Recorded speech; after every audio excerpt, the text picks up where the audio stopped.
Stream is started, if it hasn't started already. Just one moment, Chair. You're now live, Chair. Thank you. So welcome to this meeting of the Audit and Governance Committee on Tuesday the 30th of January.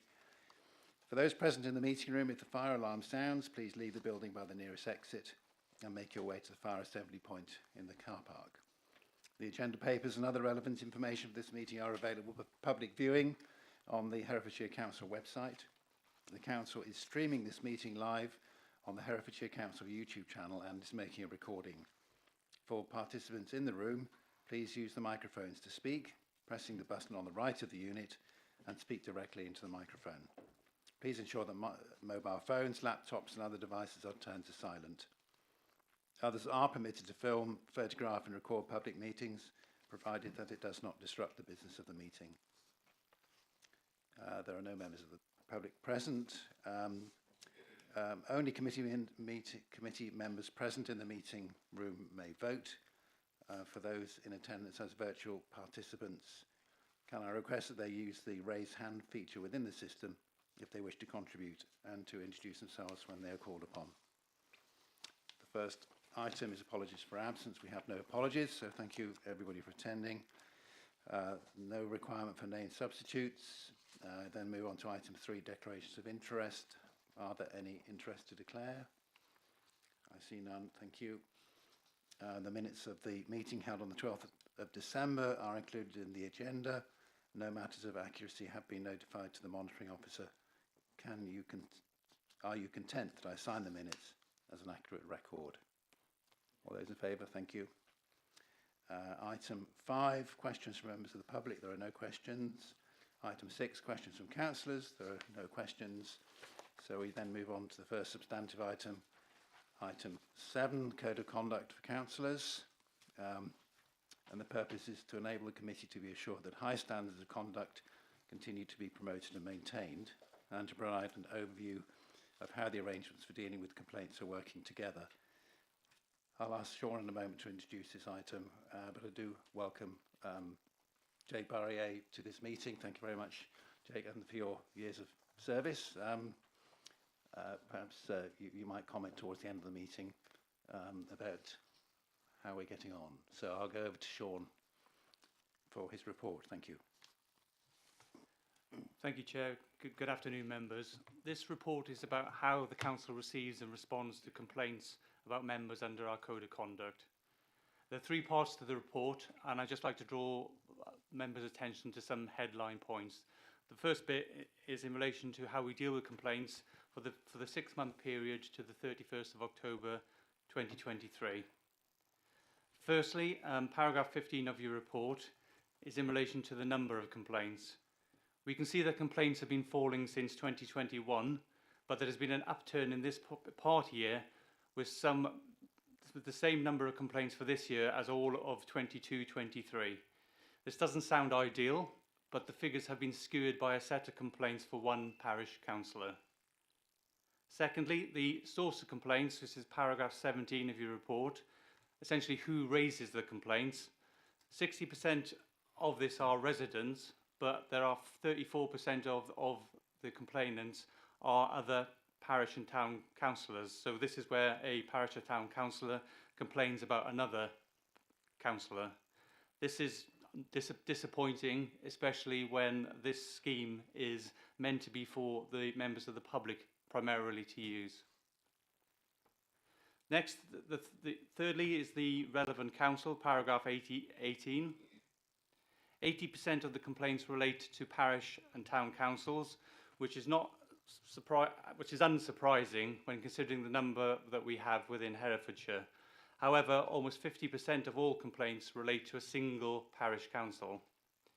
Next, we turn to the nature of the alleged breaches, which is paragraph 19. 70% of all complaints include disrespect. Obviously, this doesn't mean that they were upheld in all cases, but the importance of councillors being mindful about what and how they perform their role. Even if a complaint of disrespect is not upheld, why invite the time involved with a complaint? 20% of the complaints relate to a failure to disclose an interest, Again, this doesn't mean it was upheld, but the advice to members is always to disclose any interest, even if it doesn't amount to a DPI, ORI or NRI, and try to avoid the complaint in the first place. So next, if you go to paragraph 23, which is the outcome of breaches, there have been 2 breaches within the period that relates to Bartistry with Lugwardine Parish Council.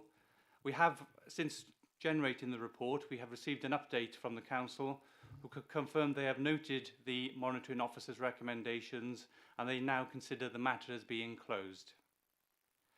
So the final point on complaints is the historic complaints, which is in the appendices. So since 1920, we have listed all the complaints. You can see that 62% of all complaints relate to just 6 parish and town councils, but thankfully only 2 have had complaints in this year. Moving on from the performance onto performance is the KPIs. Now these are at an early stage, as explained in the last meeting. We are only starting to collect a full set of information on this. So at this stage, we are reported on the initial assessment timescale. So that is the time taken from when the monitoring officer first receives the complaints until they make their initial decision. Generally, most of the complaints are dealt with at that period. And as we can see that in March 23, it was taken on average 63 days, and that had decreased to 15 in October 23. We've also been able to track the independent person's response. So as part of the process, we, under the Localism Act, we are required to seek the views of the independent persons. Their response time is 1.7 days, which is pretty exceptional and relates to the time and the effort and the dedication they have to the role. But going in the future, we will, in relation to KPIs, we are now collecting information in relation to the outcomes. So what happens when we report a matter to Parish Council? Do they actually take us up on our recommendations? Do they ignore us, etc.? So we are starting to track their responses there. In addition, we're also looking to track the function of where a complaint relates to. So if it relates to a planning matter or a finance matter, so we'll have more information exactly where the complaints are being generated. The 2 other updates for the panel, for the committee, sorry, in relation to the work we're doing. So we agreed last time that we would undertake a review of the Code of Conduct process, and that is currently undergoing. So we're hoping to be able to make a recommendation to this committee first and then to council thereafter. Finally, Chair, the resourcing point. Tomorrow our new governance paralegal will start with us, so we will have a dedicated resource available for Code of Conduct. As you mentioned, Chair, one of our independent persons in attendance, so who says he's happy to answer any questions you may have and who may wish to say a little bit about the process. Happy to answer any questions, Chair. Thank you, Sean. Thank you very much. I guess when I read this report, I was what struck me was the bar that is required in order for a complaint to be justified about bad behaviour, saying something disrespectful. That it is quite high when it's between councillors. That there's a kind of acceptance of a certain amount of banter that goes on the council. So I always thought that there was a fairly low level of bar, but from what I read in the report, it's actually quite high. It's quite difficult to actually justify, certainly between councillors. It may be different with members of the public. Perhaps you might want to comment on that. Yes, Chair, that's correct. The courts have constantly disappointed us with their judgments on what councillors can say amongst themselves as political discourse, and in relation to an infringement of Article 10 freedom of expression arguments. It's between, as you mentioned, there's quite a high bar in relation to discussions between members. It's considerably lower for any conversations with officers and members of the public. So I guess many of us as councillors are involved in parish councils where words are said which perhaps people regret afterwards, and there's not necessarily harmony in every single parish council. This is quite clear from your report. So the role of the chairman, presumably, is really important in these councils to maintain a degree of order, rather than when things go a little bit wrong, the tendency might be to send it to the monitoring officer and see if they can sort it out. Yes, Chair. My personal opinion on this is that the duty is on all members within that council to ensure that each of you act in a particular way. There is a higher demand on the chairman, obviously, but there is a collective responsibility there.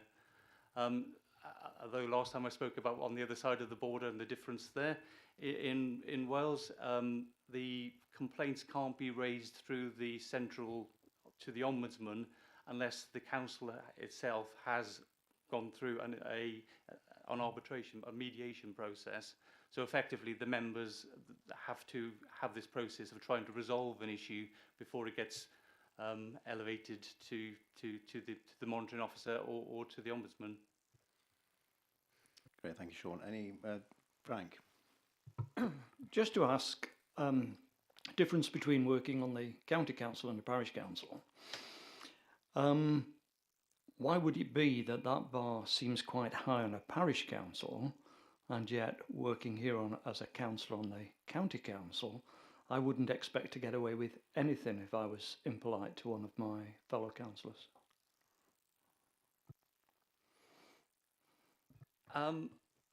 What I spoke about earlier on was the bar that the courts have set. I don't think it's a race to the bottom of who can get away with the most and say without being found in breach of the code. It's the same level here that it is in the parish councils, and my advice is that members should treat each other with the respect that they deserve.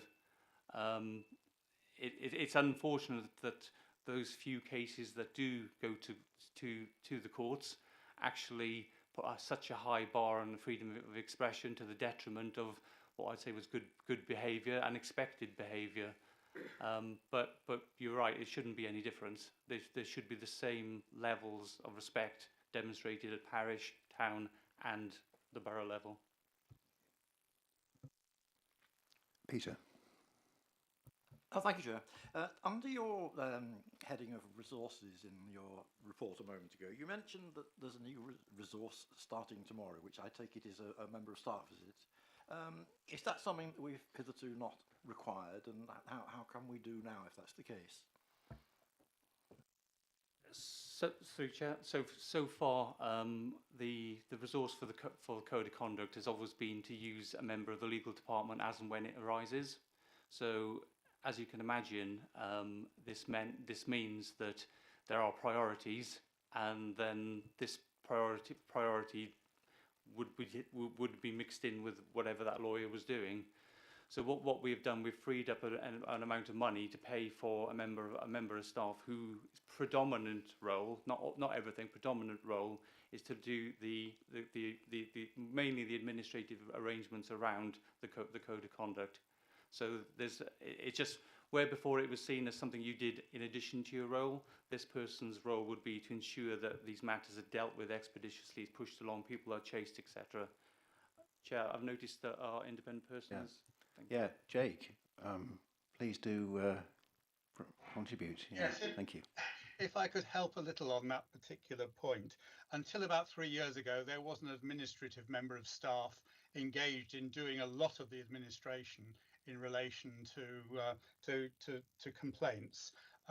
For some reason, that vanished during a reorganisation, and in the meantime, a restructuring of the legal department seems to have taken place, which led to where they got to. It's good that we're now back to having something that's generally an administrative function being done administratively. Thank you, Jake. Mark? Yeah. Thank you, Chair. You mentioned about the tendency for people to, maybe councils, to use the code of conduct as a form of admonishment or arbitration to help sort out their own internal affairs. And thank you for your report, Sean. That you also said that in some councils they are entitled, they need to mediate it themselves. And we are you're recording statistics that show that 34% of these complaints are coming from councils themselves or councillors themselves. Do you think that's the correct use of the code of conduct, and maybe that we should be reviewing whether the code of conduct review should be used for that, or should we be thinking about introducing a new recommendation, as it were, for local councils? Our code is obviously for us to determine. Although we use a centrally recommended code, we can determine what we want into our code and how we determine our arrangements around responding to complaints. The information I've enclosed is only relates to 6 months worth of data. So I do agree this is designed for the public predominantly. That's what it's there for, and certainly the guidance should be that councils should try to avoid using this process. Councillors should be able to work together so you don't have to use what is essentially for the public. It's something that I think we should bear in mind and decide what our response to this could be. We've got 6 months worth of data. Once we've got more data, then we can start looking look at this and say, well, actually, would it be better, rather than using our resources to deal with the symptoms of this, could we put something into training or identify in a particular area?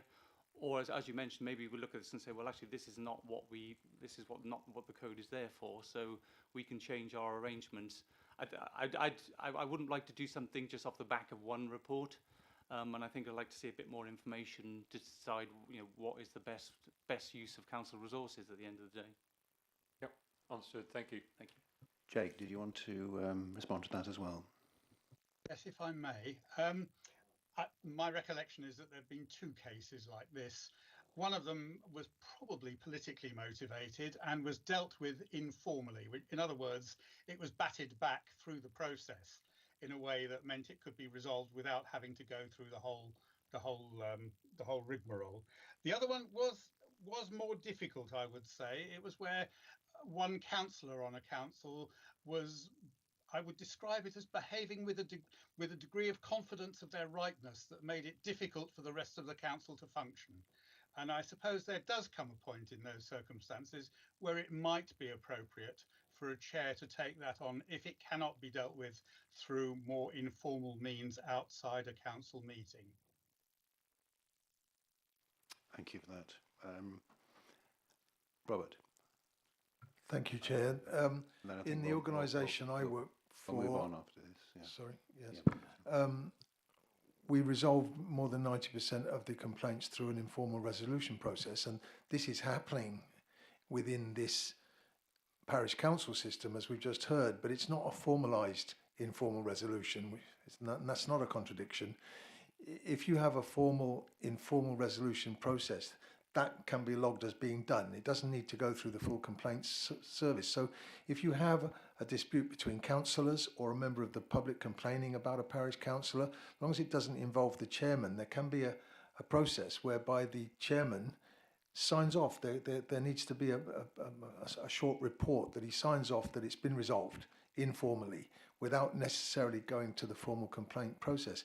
If it involves the chairman himself or herself, then maybe somebody in the council or the ward councillor can carry out that informal resolution. But these informal things at the moment don't finish anything because it's not officially signed off. It just hasn't gone any further because somebody's spoken to somebody. And I think an informal resolution process needs to sign it off. If it's done and the complainant says, right, I'm satisfied with what's going to happen, there should be, that's it, finished. Whereas at the moment it isn't necessarily finished, because it's completely informal instead of being partially informal. I think, Sean, we need to look again perhaps in 6 months' time when you've got a bit more data and take on some of these suggestions. But Yes, Chair, and certainly in relation to the informal processes, you know, each parish council has its own code of conduct. Most of them adopt ours, but at the same time, each parish council can decide, as mentioned, there will actually disputes between members can be dealt with at the first stage in this particular way. There's nothing stopping the parishes doing that, and there's nothing stopping us recommending it if we believe that it's becoming an issue. So, as we mentioned, I think once we get more data, more information, then we can then determine which is collectively what is the best route for trying to avoid these circumstances arising in the first place. Sean, I wonder if you could just clarify for me. Are we putting some papers to the council AGM about a change in the standards panel process? I just wanted you to clarify that before I ask Jake for any general comments you might have. Yes, Chair. So at the last meeting, we agreed changes in relation to the way the standards panel. So that's the three-member the smaller member panel that dealt with any complaints that had been referred to that panel.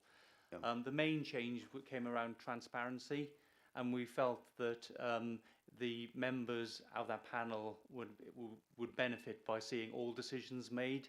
So the decisions made at the initial assessment stage, just more about to have a better oversight of how the process is going, but also for a degree of learning as well between members, so you get a better understanding of what's been dealt with by officers before it would come to the member, and also you seeing it as it happens rather than 6 or 12 months later. And that, yes, that is going to council in March. All right, but the other changes you've mentioned here about in recommendation B, changes to the code of conduct arrangements. That wouldn't be at the AGM. That would be more long term. Would that be right? Yes, Chair. So this is another piece of work that we agreed. So we've looked at and this is a drafting exercise more than anything else, rather than changing anything. Yeah. But we've looked at the guidance which we issue as a council to the public and to members, and we've said that actually it could do with improving, making it a bit tighter, a lot shorter. So that process is well and truly ongoing. Okay. And that will come back here for you to adopt. But also the recommendation is asking whether or not one or more members of the panel wants to be part of that drafting process, to have a look before it comes to this panel. Thank you. Jake, I wonder whether you have any general observations you'd like to pass on to us. Well, just a couple of things to add. First of all, just for the benefit of those who may be new to the process on your committee, Chair, just a reminder that the independent persons are appointed under the terms of the Localism Act. We do it for free. We're volunteers. There are currently 4 of us. And the last time there was any discussion on the Audit and Governance Committee about payment of the independent persons, the independent persons were consulted and made it very clear that we did not want payment. So I just make that point, that we are committed to doing this, but we do not want to receive any benefit for it. Just a couple of other things to add to Sean's report. First of all, yes, there is a beginning of an increase in the number of complaints. I would expect to see more, because as things move towards an election period, then the numbers do tend to grow. The other thing is that it's good that Sean mentioned the development of reasons, or the bases on which complaints were being put. Historically, the last time we looked at this as independent persons, and we do tend to act as a sort of corporate memory on this, about 1/3 of complaints were related to planning applications. In fact, the last time I counted, 1/3 of the complaints actually referred to a specific planning application in the complaint. You can understand why, and most of those came from people who were aggrieved that their planning application had not been approved. But nonetheless, we have to recognise that that's a significant reason. Beyond that, I think now, after a period of hiatus when there had been significant change in the composition of the legal function in the council, things seem to be calming down a bit in terms of administration, and we're now content again that the four of us as independent persons are being receiving the level of support and engagement that we should be doing for this function. Happy to answer any other questions anyone may have. Thank you, Jake. Has anybody got any questions for Jake? Yeah, Mark. Thank you. Hello, Jake. How do you divvy up the work? If there's four of you, how do you approach that in Herefordshire? We share it out amongst. We do it in two and two. So generally, we've worked on a sort of semi-calendar basis, 3 months on, 3 months off for each of the pairs. I think there's a discussion with Sean and with his colleagues about how we might do it in future, but we don't. Not all of us look at all of the complaints. We do share it out. Thank you. Well, I think we've got quite a lot on the agenda. Very interesting discussion and debate. Very well worth having. Thank you. So I go to the recommendation, first of all, that we note the report, and secondly, we delegate to one or member of this committee to be an early consultee on the changes to be recommended to the Code of Conduct arrangements set out in paragraphs 7 to 9. Sean, you want one or more volunteers for that? If someone interested in drafting, interested in looking at the detail, Chair. Yeah. You don't have to delegate someone if you'd rather look at it collectively, but it just might help to pick some of the detail up prior to that. Do I have any? Mark, would you like to volunteer for that? Excellent. Thank you very much. Okay. So all those in favour, show of hands. Thank you very much. We could use the voting system, I suppose, but not today. Thank you. That's Jake. You're more than welcome to stay if you wish. You might have other things you want to do with your time. But thank you very much. Thank you very much for your support. Is it 4 years or so you've been doing this? So thank you very much indeed. Okay. Item 8 then, external audit report and sector update. I think this is you, Rachel. Do you want to introduce this or go straight to Pete? Thank you, Chair. I'm happy to pass over to external audit who are in the room for this one, with your permission. Yep, fine. Yep. Thank you, Rachel. Thank you, Chair. Good afternoon, committee. So item 8 is our progress report and sector update, setting out the position against both the 22-23 and 23-24 audits. Just to remind members of the committee that our responsibilities are twofold. We give an opinion on your financial statements and we issue our VFM judgments and conclusions. Pleased to be able to report that 22-23 is now almost complete. Members will recall that back in October last year, I signed off your 22-23 draft accounts, issuing an unqualified opinion, and that was one of the earliest sign-offs in the country. That left the value for money work, and that work is now concluded, and that is a late addendum to this agenda, and we will pick that up as part of agenda item 9. And having presented that and finalised that report, it then enables me to issue the certificate confirming completion of the audit for 22-23, and I will aim to do that this week, and that will then conclude my responsibilities as your appointed auditor at Herefordshire Council, recognising that due to rotation requirements, I will be rotating off the audit with effect from 23-24, and my colleague Grace Hawkins will be taking over as your appointed auditor with effect from 23-24. Grace does send her apologies. She was unable to make today's meeting, but she will be here for the March meeting. But what you will see in the progress report is that we've already had discussions with finance officers about the 23-24 audit in light of your timely production of your accounts in prior years, and also the limited number of errors that we find in the draft accounts. We are prioritising Herefordshire. There is a much more challenging deadline for both you and us for 23-24, so Andrew, Rachel and the finance team have until the end of May to produce the draft accounts, so a couple of months, and then we have until the end of September. So we will be looking to prioritise Herefordshire as an early start, which hopefully will put us in a good position to get that signed off as early as possible, and one of the earliest sign-offs in the country. And we will also be looking to make another early start on value for money for 23-24, recognising that, as I said, the outcome of the 22-23 VFM work is item 8 on the agenda. So, Chair, that's the position in relation to the two areas of responsibility. The rest of the report is a sector update. It wasn't my intention to go through that. It's really just for information.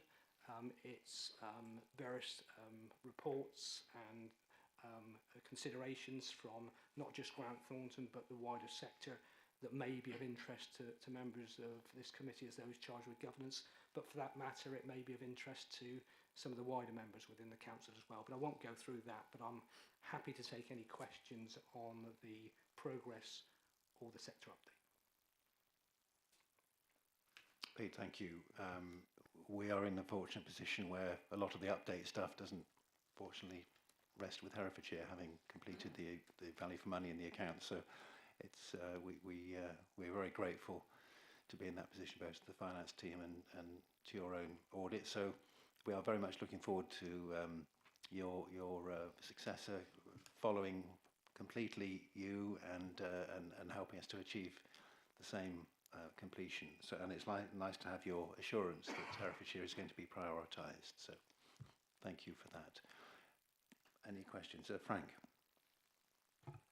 New to sort of looking at things from an audit point of view, and one of the things I think we are looking at is you're giving us an audit report of 22-23. We're looking that the next one will be 23-24, but how do we navigate that to know that one of your audits is confirming that everything was done properly, but how do we navigate the fact that we might need to put something right going forward? So we're looking at different levels of audit, if you like. So we're looking at projecting forward, which I think is perhaps a responsibility that your firm do for us. So we've got to think, right, this is the one going forward, as opposed to here we're looking at you confirming that we did everything right in the year past.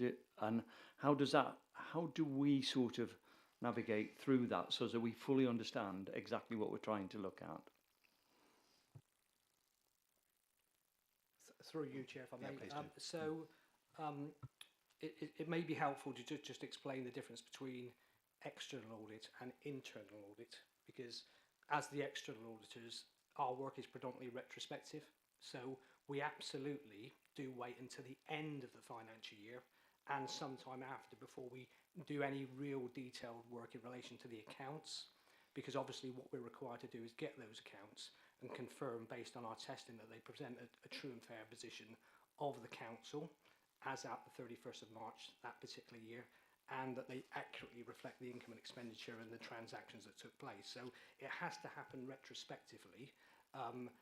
And what we will do when we report is we will report through to you as those charged with governance any things we find. And if we're finding lots of things, clearly that would raise concerns on your part that the council needs to take action to ensure that there are more accurate and timely accounts. But as I've set out in this report, you've got a really good record as a council for producing complete and accurate and timely accounts, and I think that you can take comfort from that. So that is absolutely a retrospective exercise. Value for money, that is the next item on the agenda, is also reported after the end of the year, and it looks at arrangements in place in that 12-month period.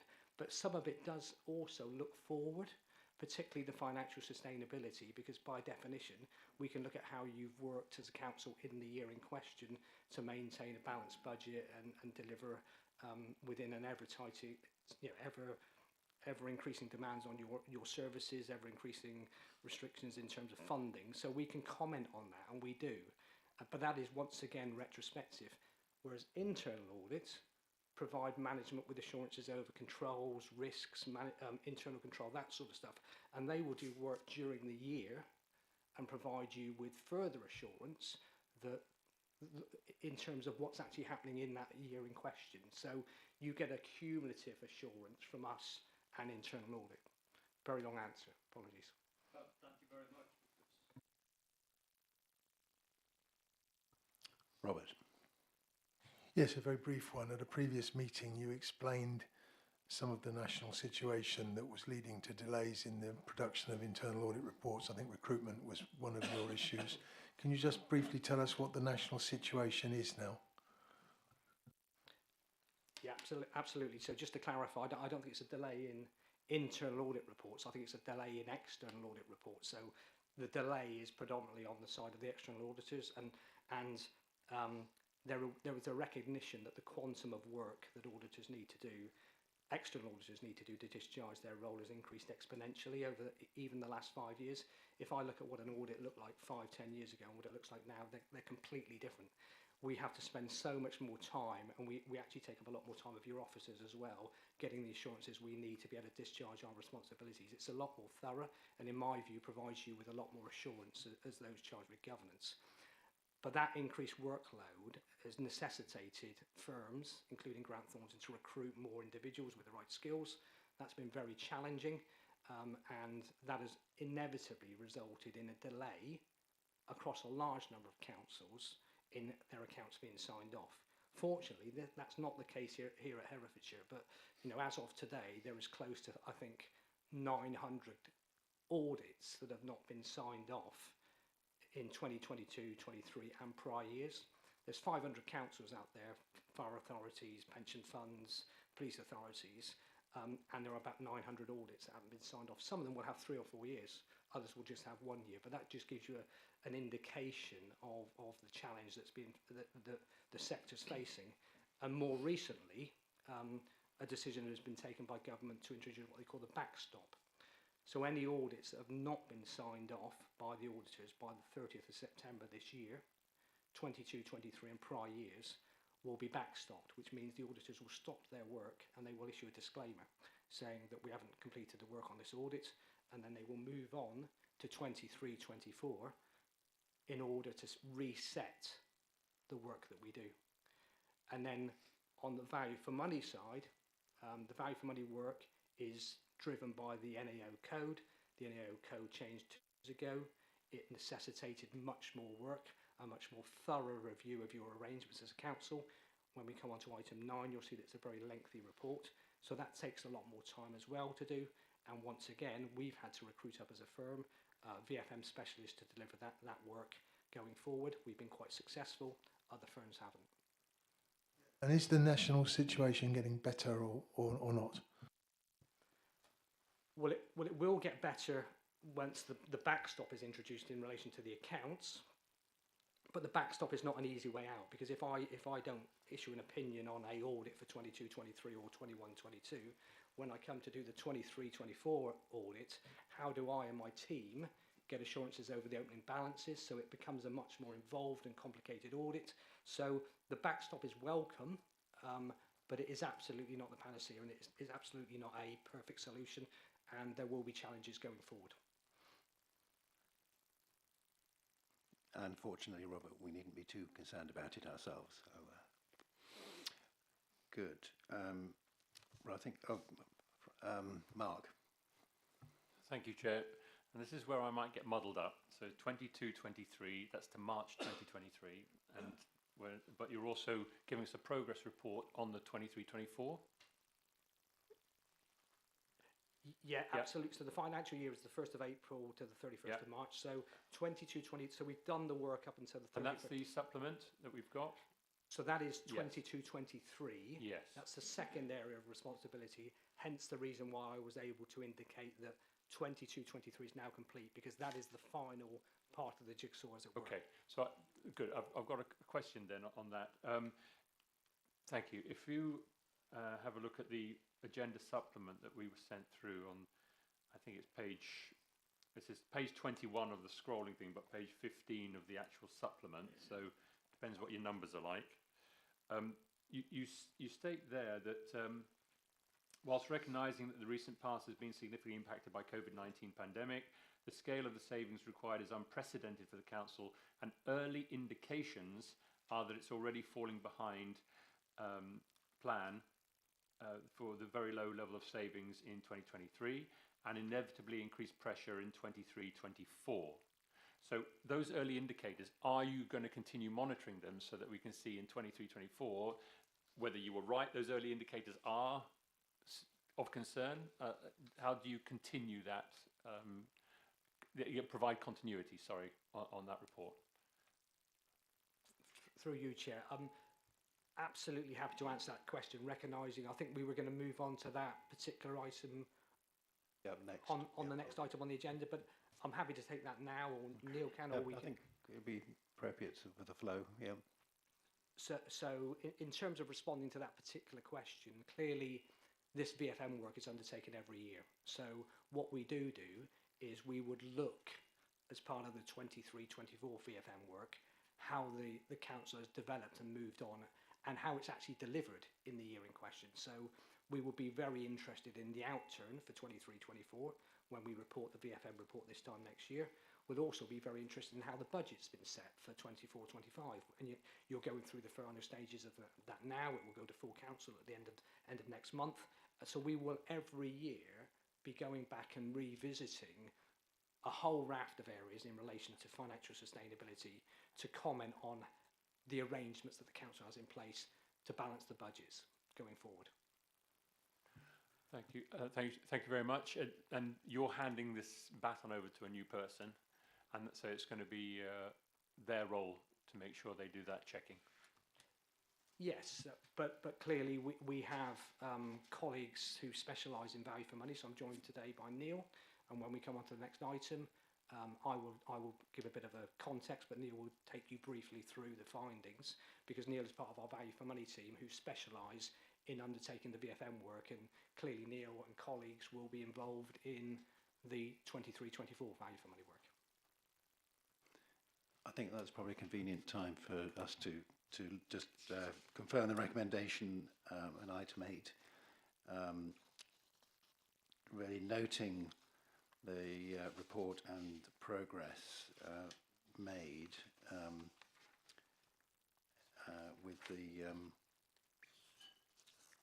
with the current year, the next year, both. Good, fine. Well, that's made it certain then, hasn't it? So we're looking forward to a new audit partner, and my own personal experience of changing is never quite as seamless as one would like it to be, but I'm hoping that it will work. I probably can't avoid saying that the cost of the audit has gone up just an extraordinary amount.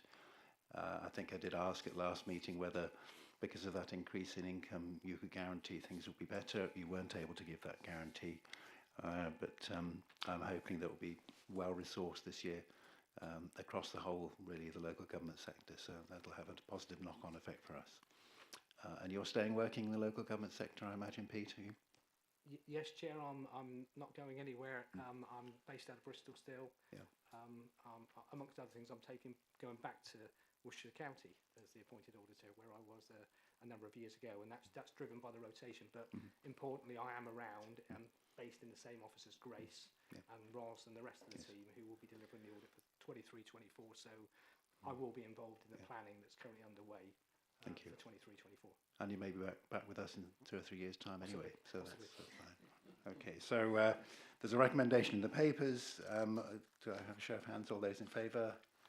Thank you very much. So we're moving on then to item 9. Rachel, do you want to introduce this subject. Thank you, Chair. So this report presents the external auditors' review of our value for money arrangements for the year ended 31st of March.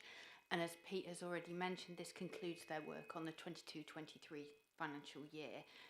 So a thank you to Pete and Neil and the team for the timely conclusion of this work.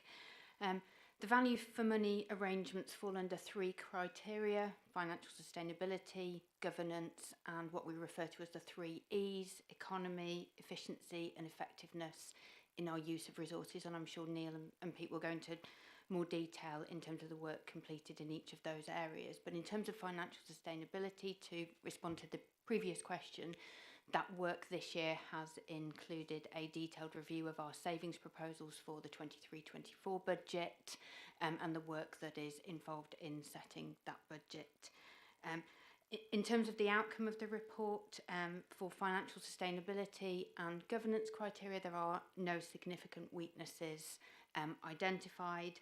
In respect of our economy, efficiency and effectiveness in use of resources, external audit have identified a continuing significant weakness in respect of improvement in children's services that was raised in prior years.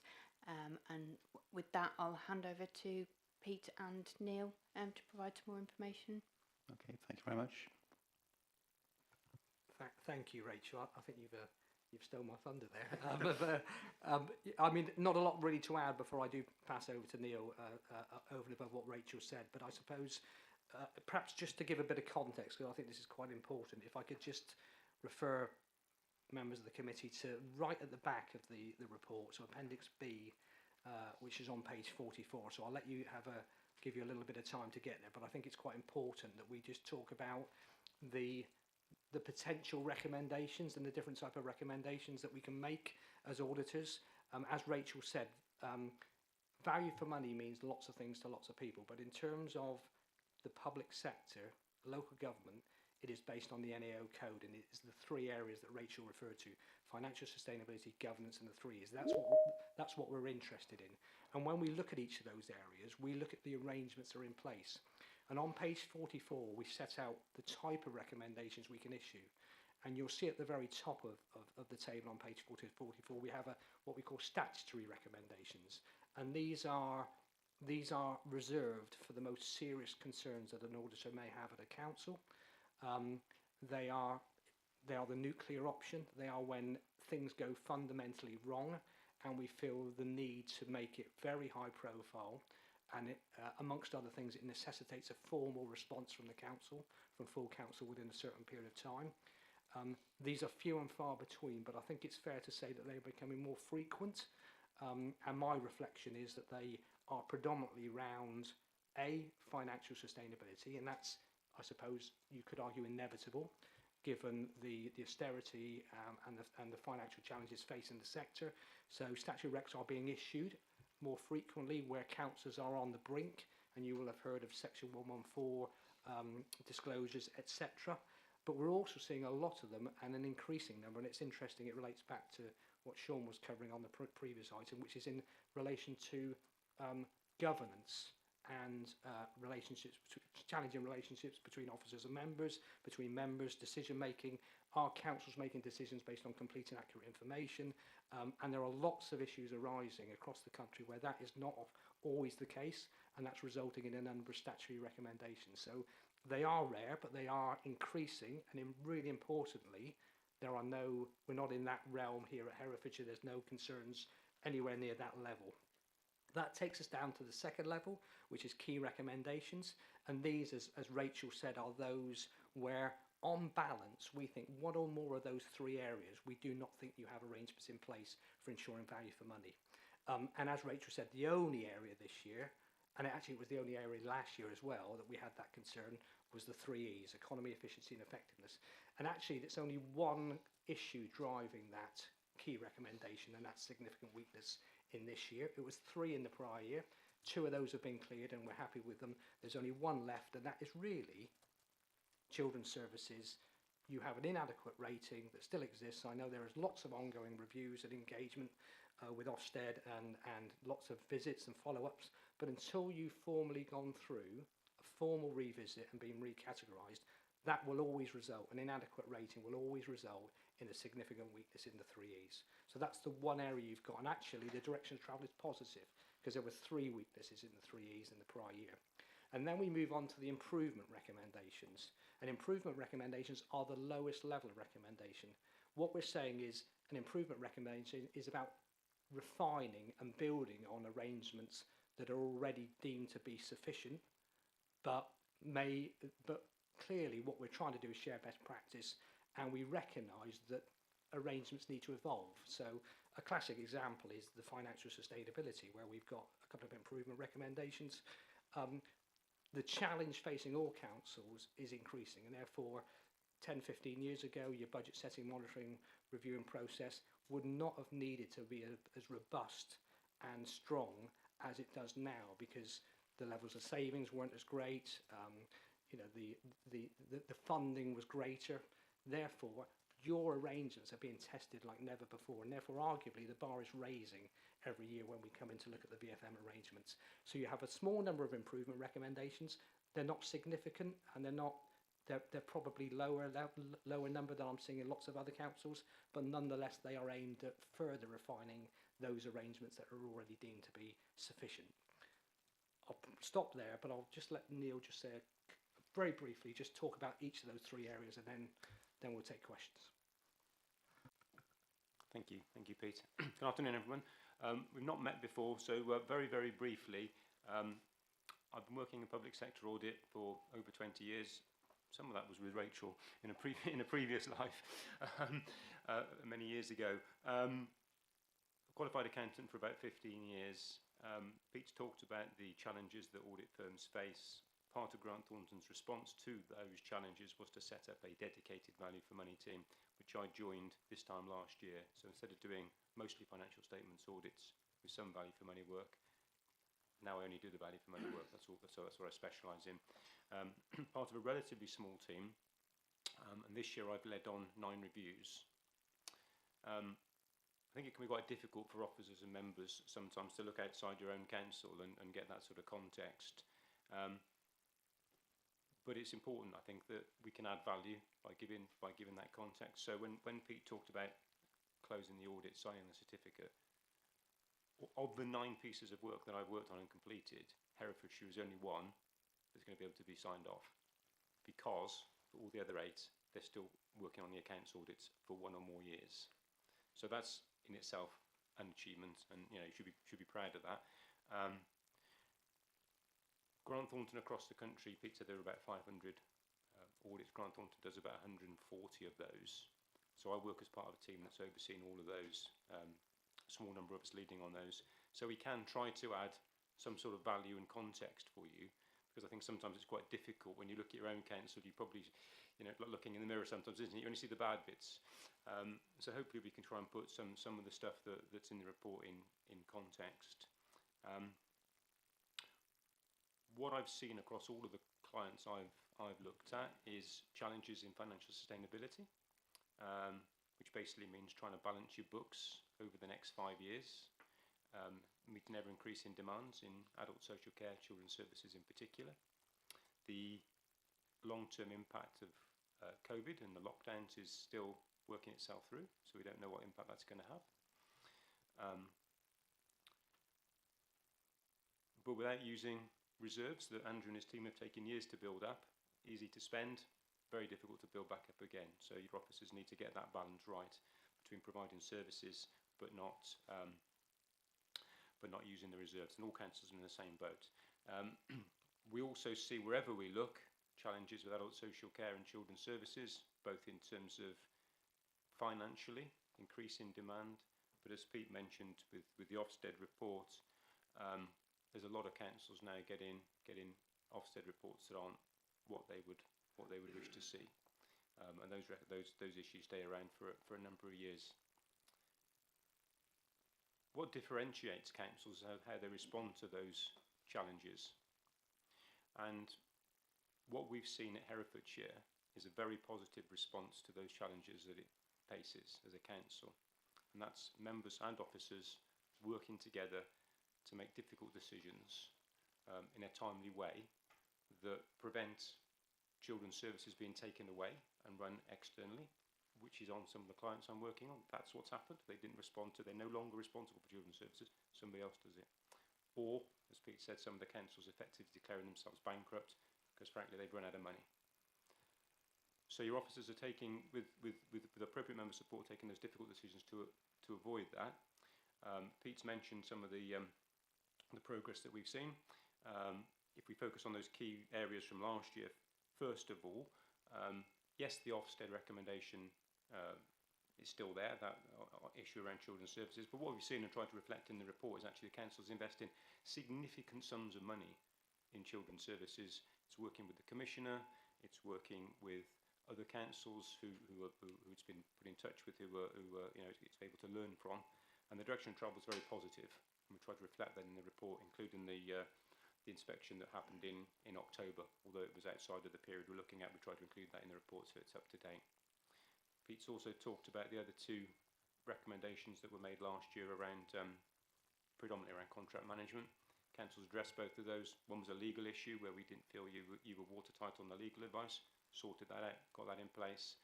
And the other is around the sort of contract negotiations when they're set up. You've got a contract that's 10 years old, your public realm contract. I think officers would recognise that if you were writing that contract now, you would do it in a different way, be able to hold the contractor better to account. So the council's learning from that. They're making sure that contracts going forward, whether they're in that public realm or waste management, those sorts of areas, they take those on board and they're making sure those contracts are better. So we've tried to reflect that progress in the report as well. Been various questions around Councillor Woodall, you asked about the finances and things. Obviously, as an accountant, that's one of the areas we're particularly keen to focus on and to provide, I suppose, if you like, that early warning system that you've talked about. So we do also look forward. So you'll see in the report there's quite a lot of work we do looking at your 23-24 financial plan.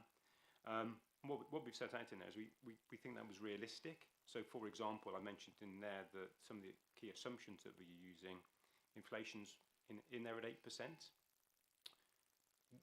Some councils I worked on, that was 2%, when CPI at the time was 8, 9, 10%. So your officers have used reasonable assumptions in setting their financial plans. They've identified gaps that they've then worked with, I hesitate to say it, but they've worked with PwC to brought PwC in to do some work and advice and guidance, and they're taking those forwards. We've kicked the tyres on some of those savings plans and we thought they were robust. It stacks up. You know, you look at the numbers and the assumptions behind it, it's realistic. Making it work in practice is obviously more of a challenge, but on paper it looks like it's deliverable. So hopefully you can take some assurance from that sort of stuff. There are challenges, and we met with Andrew and Rachel a little while ago, and they talked us through some of the challenges, some of the emerging pressures, but they got their eye on the ball, so they're not asleep at the wheel. They know what the challenges are, and they're addressing them. So that gives us some confidence as well, which is why you've got that positive report. I know that the recommendations perhaps haven't been totally well received, but they're there. You know, we talked about raising the bar. We are trying to add value where we can, where we see good practice, best practice elsewhere. We do try and sort of say, you might want to think about that. If officers disagree and they don't want to do it, that's fine. We're not married. We don't have to agree on everything. We can carry on, park it, move on. That's what we do. Professional relationship. That's it. We've made the recommendation, and you know, that's our role. So it's a positive report. You should be very pleased with the direction of travel that the council is taking. Yes, there are still challenges, but you should be assured that your officers are on top of those and they know what they're doing. The chair did pick up, and congratulations on getting to, I think it's page 39 of the pack late last night. So my congratulations to you for picking up one sort of I think a relatively minor inaccuracy. I think possibly is when we were referring to some of the recommendations we made last year that we were following up. Recommendation 5 about independent members for the Audit Committee. We looked at the Audit Committee minutes and papers from March last year, where it talked about independent persons and a recruitment process and not being entirely successful. We thought, because that was in the Audit Committee papers, that related to the Audit Committee. As it turns out, I think it relates to the Standards Panel, but the chair's clarified that actually you're making quite good strides in getting an independent member for the audit committee. I know work's in progress, so if perhaps the minutes could reflect that inaccuracy, then that would be helpful. It would be wrong of me not to thank Rachel for her support. I won't tell you some of the times I've had emails from her, but thank you for all that you've done. I know it's just a small part of your day job, and you're probably not rather not have to do it, particularly when you're trying to set budgets and everything else. So thank you to Rachel and the colleagues for all the support and information they sent through. I wasn't really proposing to say anything else, Chair. I wasn't going to go through the report in detail, but obviously we're here for questions. Okay. Yeah. Questions? Yeah, Robert. Yeah, and you'll have to forgive me on this one because I've been puzzled for some time about the way, this is a value for money. I've never quite understood how effectiveness comes into that. But what concerns me is that when we're looking at these things, for example, children's services, we are clearly not getting value for money in the services that we are commissioning. That's not our fault. We don't have any choices in the matter, but we're not getting value for money. And that is, and that doesn't seem to be mentioned in audit reports because you're looking at how we're operating. And these things are outside of our control, but they are completely, they're critically relevant to the service that we're trying to provide.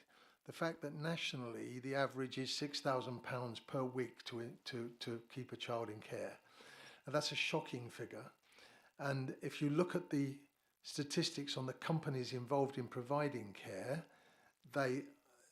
you can see the dysfunctionality, the profit margins they have, the way they're leveraged, the small number of companies that dominate the business. But we cannot do anything about that. However, the fact that that doesn't seem to be registered in an internal audit report because you're looking at what we're doing, which is fair enough, but if anything is to be done about that, it has to become crystal clear to central government that that is a major issue affecting all councils. And that's we're lucky, we pay a little bit less than £6,000 a week, but the national average is about 6,000. And anybody sitting here would know that you don't need to be an expert in the field to know that that's a ridiculous figure. Eton can look after children for £50,000 a year. But it seems that care workers being paid a minimum wage can't do anything like that. So what I don't like is the fact that there doesn't seem to be any acknowledgement within the reports about the external factors within which we have to operate that creates these difficulties, the things that you list, the fact that we are still not meeting the statutory needs of children. I've got complete faith, actually, in our finance team and in the cabinet member for finance and in the director of children's services.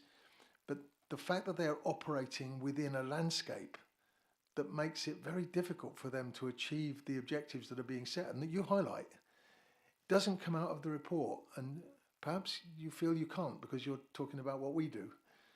But is it possible that it could more strongly reflect the landscape within which the council operates?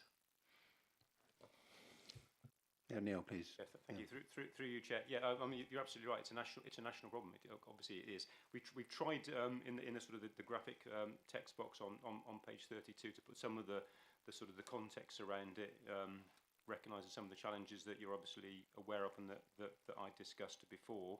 I suppose we have to be slightly careful in what we write in these individual reports, not to become political in that sense and try and give political messages. They are reports on each individual body, and whilst I accept that obviously a lot of the children's services are commissioned from other bodies, the council still retains, as you said, statutory responsibility. So our responsibility is to report on the council. What happens though is that these reports do get the messages from them do get pulled together. So obviously Herefordshire isn't alone in having these problems, and then those reports do get fed back to the NAO and back to government. So we do, as a firm, have those discussions where those sorts of things are fed up. I mean, pressure can be exerted appropriately on government ministers or other organisations. But my own personal view, it wouldn't be appropriate to feed that into a report for a particular council. Yeah, thank you. Through you, Chair. I mean, the only thing I would add is that absolutely nationally, unit costs are going up. In terms of numbers, the ability to control numbers is often challenging, but there are lots of councils out there that are not inadequate, that they've had Ofsted visits and they've been deemed to be doing a good job, and that's been reflected in their scores. So there are other councils out there. There are a lot that are struggling, but there are a lot that are actually delivering, in Ofsted's view, a quality, efficient service. And I totally recognise that you are commissioning certain providers to provide for certain of your higher needs children, but actually there are other councils that are doing different things. They're providing the facilities themselves, they're running them themselves. There are a number of different things that can be done that absolutely are within your control, that can put you in a better place to be able to demonstrate to Ofsted that arrangements are satisfactory. It's probably an argument for another day. I don't agree with some of your statement, but it's a lengthy argument. So, I mean, I don't think we're in a position to go and build a children's home. Where does the money come from? Andrew's looking at me with, exactly, yeah. Yeah, I think there's a fine line between politics and what your responsibility is as auditors. So I think we'll save that for another day, Robert. Mark, and then Frank. Thank you, Chair. Thank you for the presentation. I hope I'm getting this right. I'm looking at the agenda supplement that was sent through on page 36. This is commissioning and procurement. Yeah, and that's underneath the improving economy, efficiency and effectiveness. Yeah, is that relevant? Value for money? Okay. Under there's Balfour Beatty. We're continuing to work with them, and Hoople are, an essential part of the operations. And I can see at the bottom it said that 2 officer directors have been appointed with appropriate indemnity. What's their duty? Do you know? Can we find out a bit more? Will they be reporting to Audit and Governance? Who do they report? These 2 officers report to for the Balfour Beatty and Hoople? Yeah, there's a shareholders committee which is meeting next week, is it, Andrew? But next month. Yeah, yeah. But the 2 officers are directors of Hoople Limited. They're not directors of Balfour Beatty. We need to make that clear. So they're just directors of Hoople. They're company directors. They have all the responsibility of being a director of a limited company.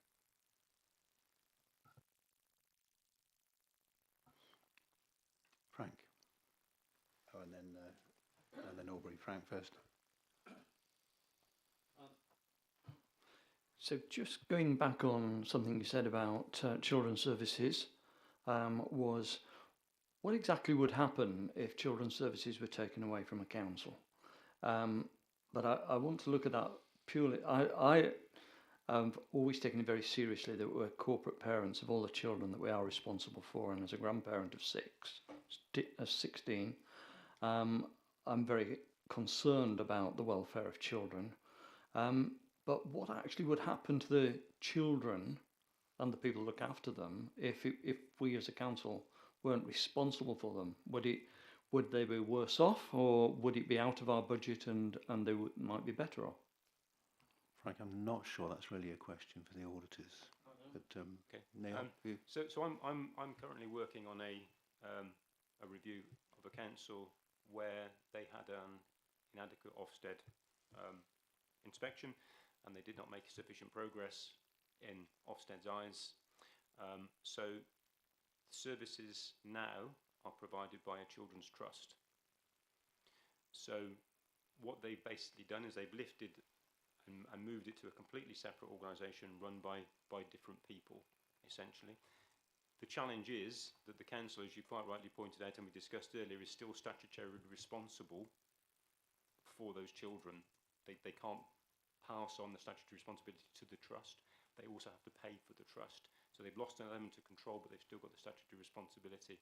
So that's what happens. So you would still be responsible for those children, but you wouldn't have all of the power within your gift to make those decisions that we've talked about. so the council has to pay. There's a bill comes from the trust, and whatever that bill is, council pays. Yes, we pay. But we still retain responsibility for the children. But it's been made very clear in the Ofsted reports that that's not going to happen here. So I think that's quite important to note that because you're making the progress you're making, albeit Ofsted obviously always wanted to be quicker, that's not an issue for here. Thank you. And the other thing I wanted to ask on value for money, so, and you talked about kicking tyres. Are you the one that kicks the tyres when we take on a consultancy that we have to pay out vast amounts of money for? Particularly the one I picked up recently was where we looked at all the charges we could make as a council, and we took on a consultancy to tell us where we could make these charges. And I wondered how long that would take to pay back from the charges we were going to increase, how long that would take us to pay the consultancy firm. Are you the one that kicks the tyres on something like that? So we don't look at everything, because obviously Rachel's got other work to do other than responding to audit queries. But what we did was we looked at the savings which obviously members had agreed when the budget was set, clearly set out in the report, and we just tested some of the larger ones. And some of the ones that we tested are listed in the report. So I don't think we actually looked at that, but that is something which quite a lot of councils do, because as I said at the start, it's quite difficult when you're only looking at one council. So by bringing in people from who've looked at others, then you can share best practice. It doesn't always work. I'm sure officers will agree. You know, not everything's perfect, but at least you're trying to think outside the box and bring in different views. Aubrey. Thank you, Chair. Going back to children's services, you mentioned that part of the problem in improving it is the retaining of staff, particularly social workers, etc., the wages paid. This is a national problem. But I understood we were paying a premium. We paid a premium to recruit extra staff into the children's services. Is that not sufficient, or that to make the job attractive enough? You're absolutely right, Councillor. That's exactly what had to happen. When we met with the Director of Children's Services, although he was relatively new to the post, he was quite clear that and it happens everywhere, when councils get these sort of inadequate Ofsted inspections, it does tend to drive people away, because people don't really want to be associated with that kind of stuff. So you did find at that point, it's going back a few years now, isn't it? But you did find that quite a lot of people left, and as you say, in order to be able to provide the service, you have to pay a premium to bring people in. But it's not sustainable. You can't keep paying those levels of money out ad infinitum. That's what causes your budget problems, which your officers are aware of. So what they're trying to do now is just make it more attractive on a longer term basis, to avoid paying those short term premiums, those consultants, those contractors and things, and getting more people in. And I think from what we were told, it's actually been quite successful. And your director was very positive about the direction of travel in terms of getting those permanent members of staff on board. Thank you. I understand. Which still means that probably we end up recruiting somebody else and paying that higher salary just to get to replace the one who's gone, who's lost their premium. The other point is, you mentioned during that, the council needs to develop more comprehensive and integrated workforce plans to support its recently developed workforce strategy. This is the recommendation. Is there any prospect of this being pursued?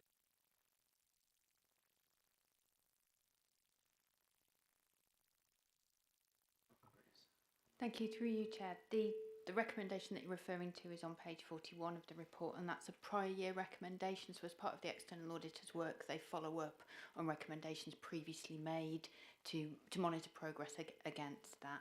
And in respect of that particular recommendation, they've noted in the final column that it's still being developed, work is still ongoing, and I imagine that will be something that's picked up again in the 23-24 work as part of that continuation of following up recommendations from previous years.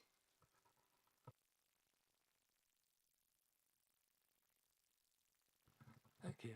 And finally, on page 24, I think it is, you make reference to the registration service and the internal audit report on the registration service and the problems there with banking cash and stocks of registration documents.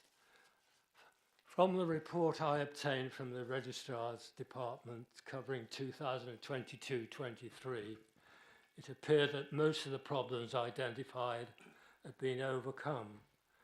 Permanent staff had been increased from 4 to approximately 10, and the use of the, what I might call the zombie 0-hour staff, who were 25 in number, had been reduced. In fact, the income and expenditure account for the year ended 31st of March 2023 showed a total income of 705,000 from the Registrar's Department and expenditure of 511,000. So they're now bringing in substantial income to the council. In 22-23, there were 1,758 births registered and 2,900 deaths, which is around on an average of about 19 to 20 reports on each working day. So as far as I can see, I don't know whether you can confirm this in the recent audit, that the registration department seems to be on a success story, on course for being safe.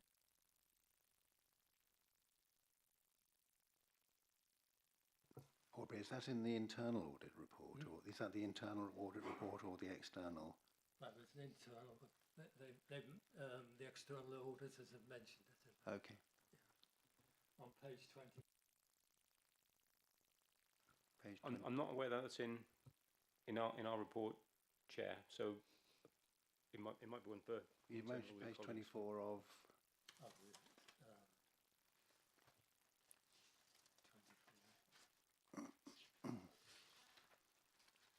Chair, I think that's in the paper for the internal audit paper, so the next item. So if we could hold on to that question, I think that would be... Okay. Aubrey, that all right, Aubrey? Yeah. Okay, Mark. Thank you, Chair. This is on the agenda supplement. It's governance. One thing that I notice on page, well, either 28 or 22, depending on how you're going through it, risk management and internal controls. At the bottom, it said in your prior year auditor's report, which I guess was 21-22, maybe, or I'm not sure, but you made the improvement recommendation: the corporate risk register should be updated to map each corporate risk to the relevant corporate objective. This has not been completed and remains an area for improvement. Does that continue to be the case? Because it seems quite fundamental that what's the point of having a corporate risk register that's not in alignment with corporate objectives? And we're responsible for reviewing the risk register, and you're telling us that actually it's not aligned, or it wasn't aligned. Maybe it is now. Yeah, through you, Chair. Yes, you're absolutely right. So that was a recommendation in the previous year on page 40 of the pack. We've noted there that it hadn't been actioned. Repeated it, and obviously it's something we would follow up. The report wasn't issued until June 23, so we do recognise it was actually it was clearly impossible at that point for officers to have implemented recommendations by the end of March. So we will, it hadn't been done when we were looking at it, so we will follow that up as part of our work for 23-24. So that will be back in next year's report, either closed or with an update for you. Okay, just one or two things from me, if I may. So on page numbered 11 or 17, depending on which you look. So on the right-hand side, there's a column of figures, and it shows for 22-23, planned savings target 1.6 million, actual savings delivered 1.5 million. I looked at it, oh, hang on, I don't kind of recognise that. I thought we had a much bigger savings target, and we've missed it by a lot more than that. So just for clarification, could you, because the previous year, 21-22, we had savings of 11.2. That looks more an actual savings of 8.1. So it's 22-23 figures, which I don't. Rachel, they're right, Rachel, are they? That They are correct. Yeah. we were only planning savings of 1.6 million in that year. In 22-23. Yeah. Right. Okay. And the planned savings this year are for 23-24. 14.6. Oh, that would be right. So this year is we had 1 year where it wasn't quite so awful. Okay, thank you. Second is the improvements on pages 20 and 21. I think Mark kind of covered a little bit of this. So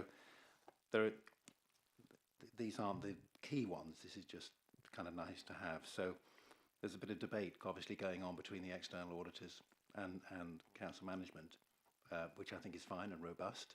But it's obviously the management don't quite agree with what the external auditors are saying. And I say that's robust and that's fine. But what would the role you expect of the audit committee be when there's this kind of the things you feel we ought to be doing or following up, or what's it going to look like next year? I presume it's fairly standard, isn't it, Pete, to have this kind of discussion? I mean, I have it with a lot of councils because I mean, one of the things the NAO wanted was, under the new approach, to share what we're seeing elsewhere. And there's lots of councils who are reluctant to put up best practice because then they're often shot down as well. So and every council is different, but there's lots of similarities as well. So the issue is that I think all the improvement recommendations would benefit the council, but there's only so much you can do. And those improvement recommendations will require time, effort, there will be cost ramifications, and it may well be that there are other things officers believe will be more beneficial to the council to spend that money or that time on. And that's absolutely their judgment, because it's an improvement rec. It's not a key recommendation, it's not a statutory rec where it would be fundamentally different. So, you know, if you're comfortable as an audit committee that there's a reasonable argument from officers why they would prefer not to do it because of whatever, then that is absolutely appropriate. I mean, if they're refusing to do it and it's a key rec or a statutory rec, then I think you're in absolutely different territory. Okay, thank you. Rachel? Thank you. And I think it was a healthy discussion, Pete, not an argument. But just a couple of points to make on that.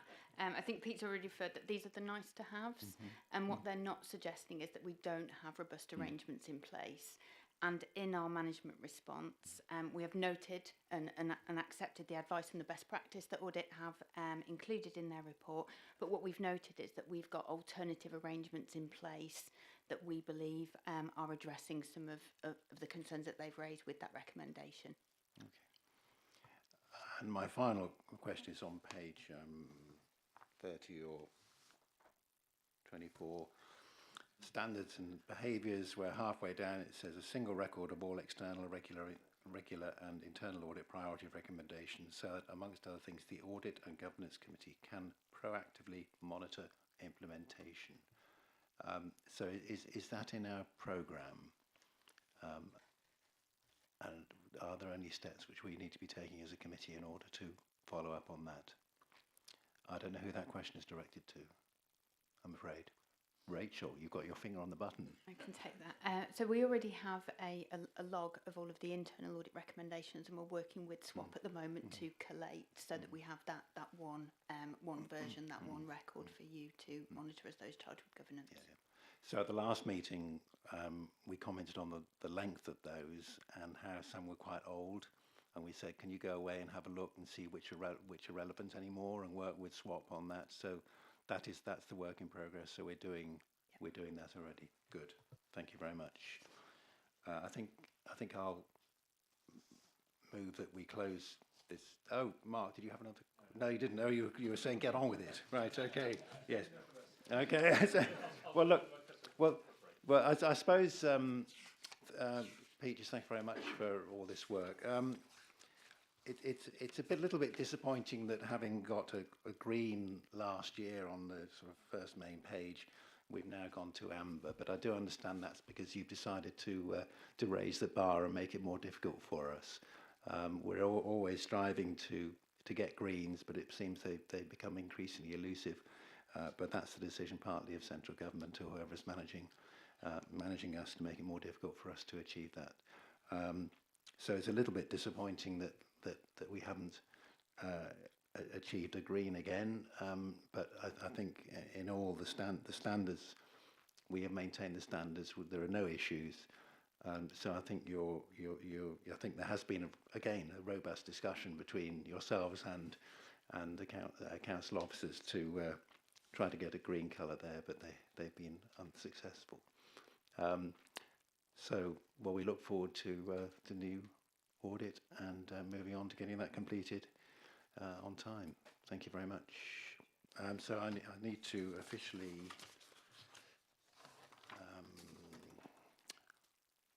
recommend that the committee has reviewed the external auditor's report, notes its findings and recommendations, considers management responses. I don't think we've got any actions arising from it unless anybody... No, thank you very much. So all those in favour, thank you very much.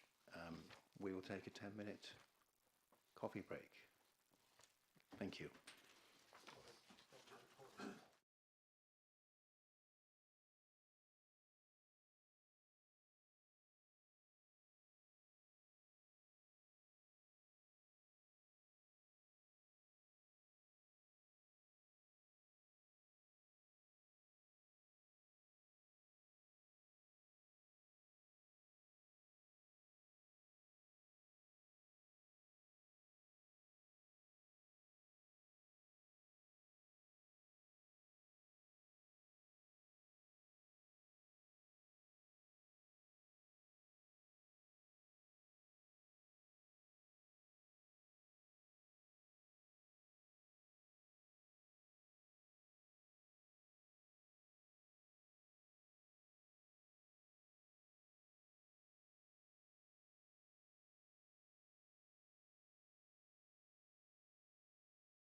Thank you.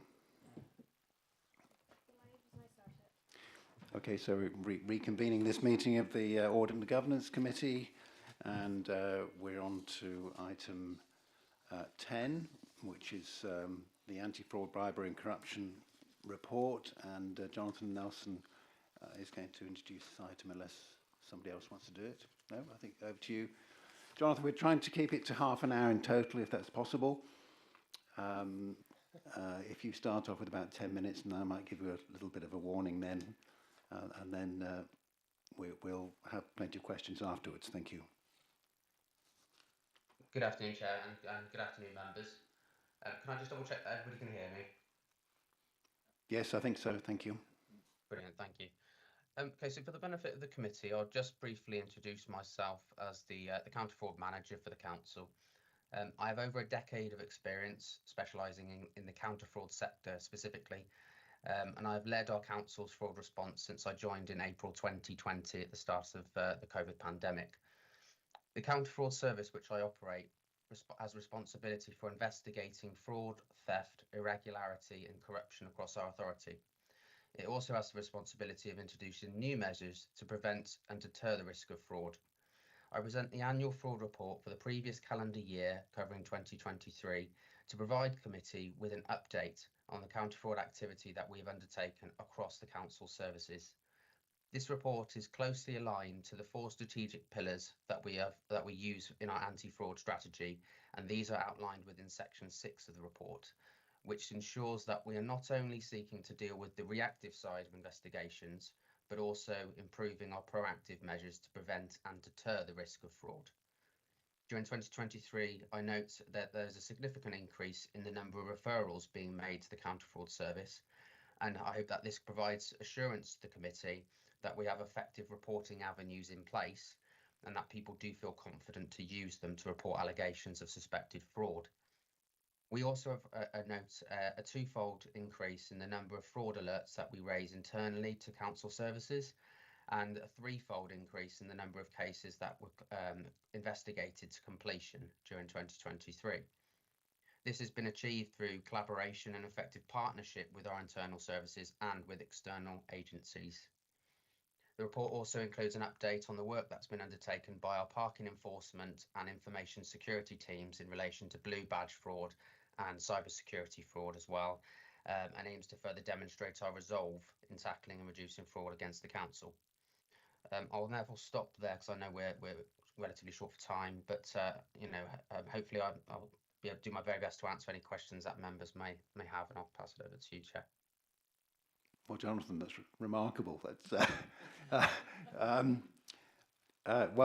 we'll see if there are any questions and see how we move on from that, because I think this is a really fascinating report, and the skills which you've demonstrated and your department have demonstrated have produced great fruit for the council. So, Mark, we'll start with you. Thank you, Chair. Thank you, Jonathan. Yes, I'm very impressed with the metrics that you've given us and the information in here. I just wanted to have a look at item 23, cyber fraud, and there's quite clearly been a massive uptick in reports, total number recorded. Like you're saying, maybe that's an indicator of the success of the project, but can you talk any more about why that sudden uptick from the Hoople reporting 2022 to 2023?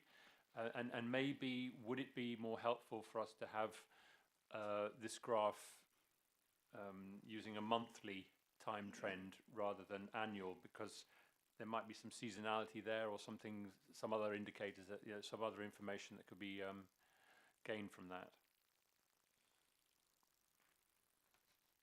Thank you, Councillor. Yeah, certainly. I think we could definitely explore different ways of presenting the data, and I think if we could take that potentially as a recommendation to view that in terms of how we look at whether it's annual or monthly. Happy to do that with the information security team. With regards to the rationale, the reason behind the change, it would be very difficult, I suppose, for me to comment on, purely because I think it'd be quite speculative. But I think it can vary depending on the organisation itself, the way it operates, It can vary due to economic circumstances. So we talk about cost of living crisis, or the way that fraud, cyber fraud in particular, shifts in that it evolves with various technology. If we're talking about artificial intelligence and things like that, that come into play now more readily used in fraud. It'll be very difficult, I think, for me to pinpoint any one answer why we might see an uplift in cyber-related incidents. But what I can give assurance with is that none of them were successful, which gives assurance that that our controls to detect and to prevent these types of instances are strong. Thank you. So you're saying these incidents, they're automatically recorded, these are automatically identified, or are these people actually reporting cyber fraud? Yeah, so it could be, for example, a control might be that if we're talking about a phishing email, for example, that targets one of the council's employees, then there's training, there's a number of processes and procedures in place that would allow or notify the individual that they have to report it to the information security team, and they would then react to that referral to prevent it or to react to the incident. So it depends on the type. If we're talking about ransomware, or if we're talking about phishing emails, there'd be a set response plan in place from the information security team. Thank you, Jonathan. Robert. Yes, thank you, Chair. A little bit of background about the fraud is a peculiar subject in that, first of all, we don't see missing property like in a theft case, so that we know a crime has occurred but we don't know who did it. In fraud, if we don't know about it, then it doesn't appear in the statistics. And when it does appear, when we discover a case of fraud, the detection rate is very high, because to discover it, you normally know who did it. Not always on phishing, but on many of the types of fraud, you know who did it. Having said that as a bit of background, first thing, I want to make 2 points. First, in trying to prevent fraud through our own processes, we become too risk averse.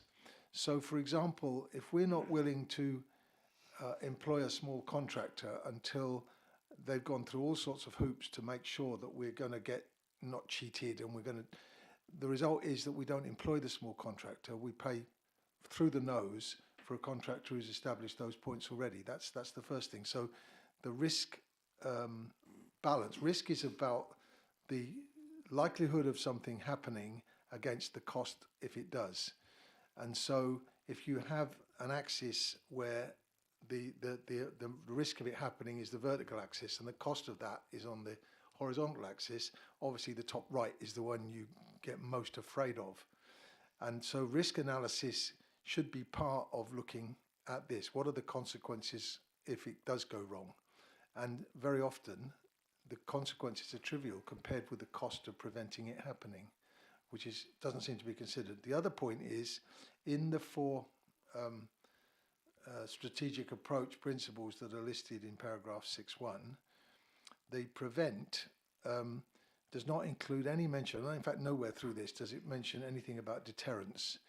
And deterrence is different to prevention. Prevention is about closing loopholes, identifying possibilities. Deterrence is encouraging everybody not to even think about it, because the consequences to you will be disastrous and you'll probably get caught. There are all sorts of methods that can be used in deterrence, but they're not mentioned here, and I think it should be. I think there should be an additional item under prevent, which is deterrence. Thank you, Chair. Yeah, Jonathan, do you want to comment on that? Thank you. Brilliant. Thank you for your questions there. Yeah, so I think you make some really good points really with regards to the types of controls and the value of risk management really, because I think when we're talking about I refer to section 11 of the report when we talk about risk management.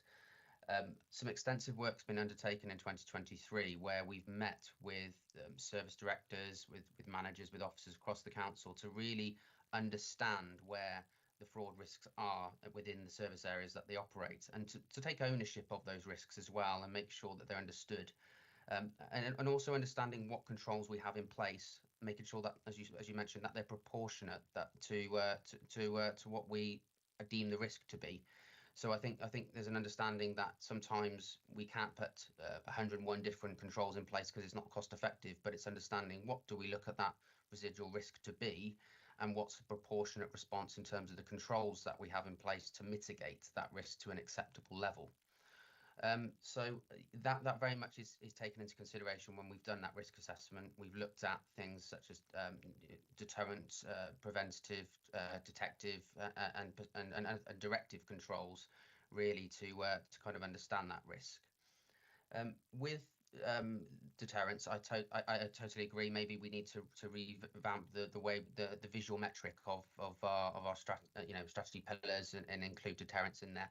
But I just want to give assurance that we do include that as part of our risk assessment, and we do include that as part of our overall control metric.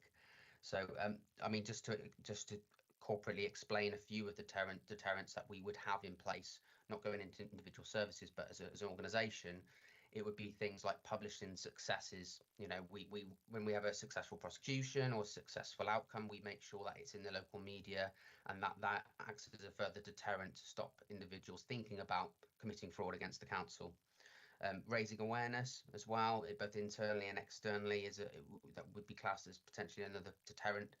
And things such as having fraud statements and declarations integrated into procedures and policies, application forms and things like that, that at the moment in which somebody who engages in an application form or a tender or an insurance claim, they would hopefully be deterred from committing a fraudulent application because they have to sign a fraud declaration. So it's things like that we have already in place, amongst others, that hopefully gives you some assurance that we do think about that, but maybe it needs to be reflected more in our strategic pillars.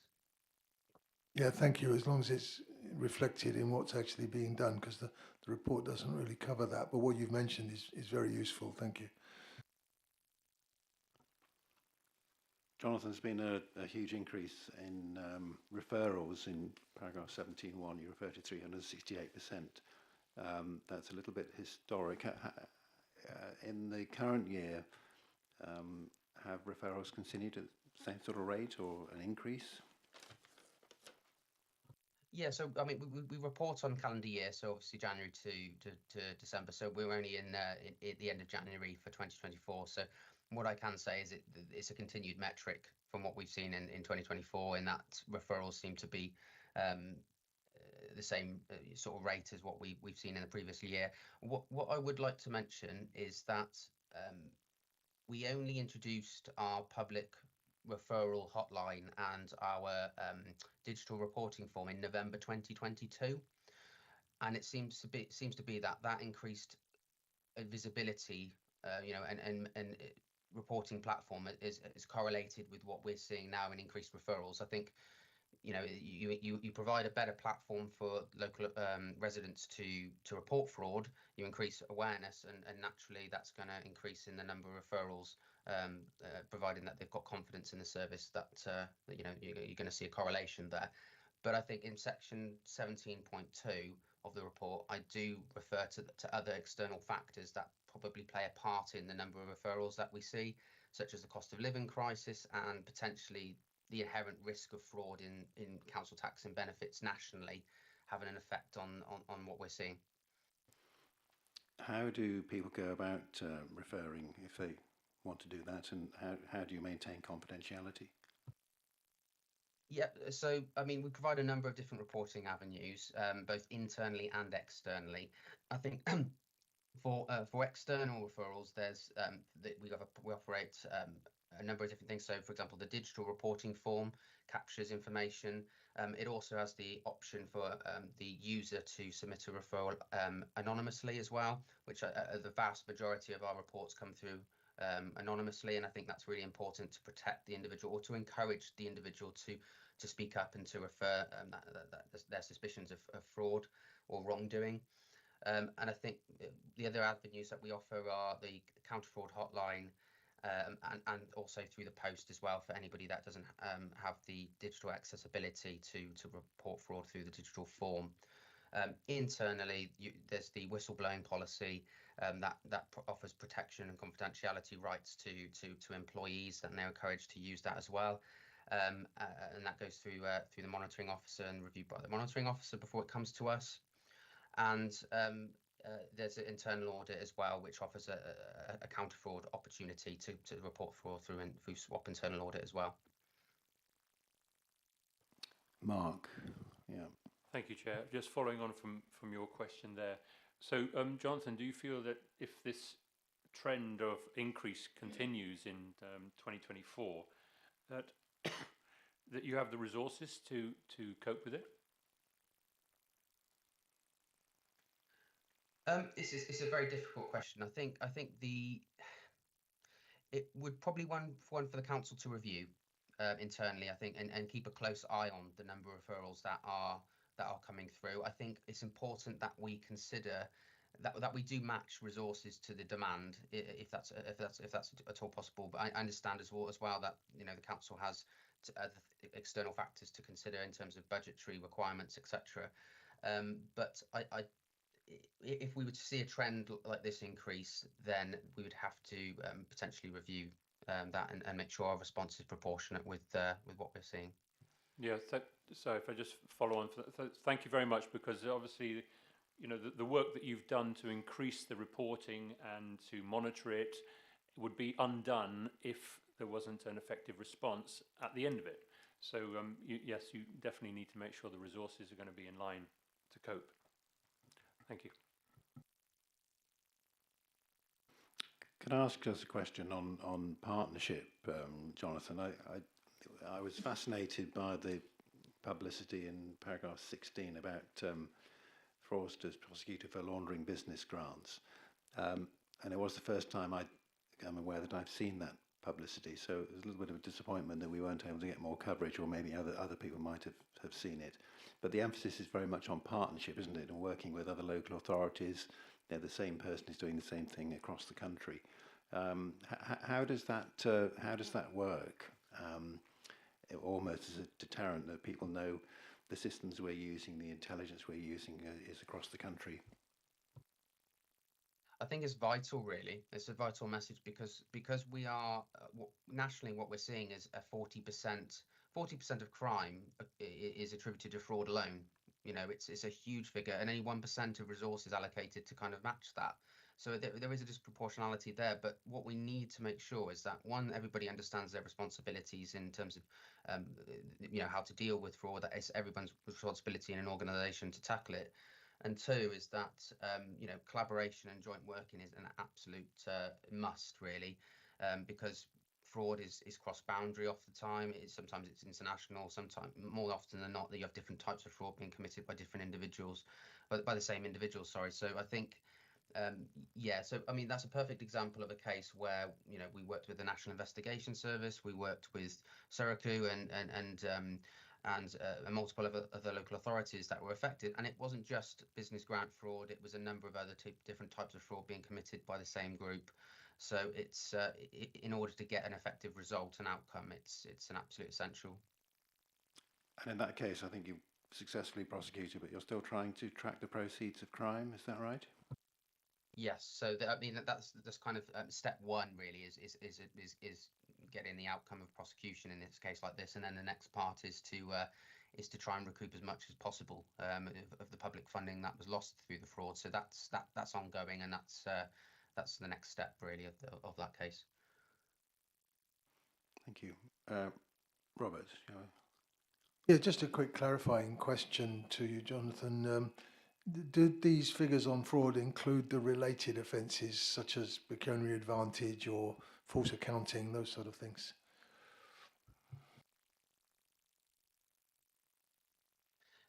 Yeah. So so the figures that is it referred to section 5? Can I just clarify? Is that what you're referring to? The figures in section 5? Well, yes. The overall.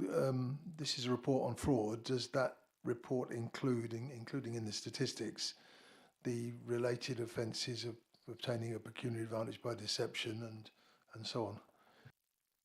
Yes. So basically, any fraud that we have dealt with across local authority services under the Fraud Act or relevant legislation would be what you see there in the figures.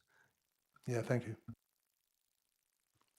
I think obtaining a pecuniary advantage by deception is that's the definition of theft, I think, isn't it? Is that right? Or it used to be. My College of Law days. It's usually done by fraud, but it's a specific offence, so it's a related offence. Okay, any other questions, thoughts?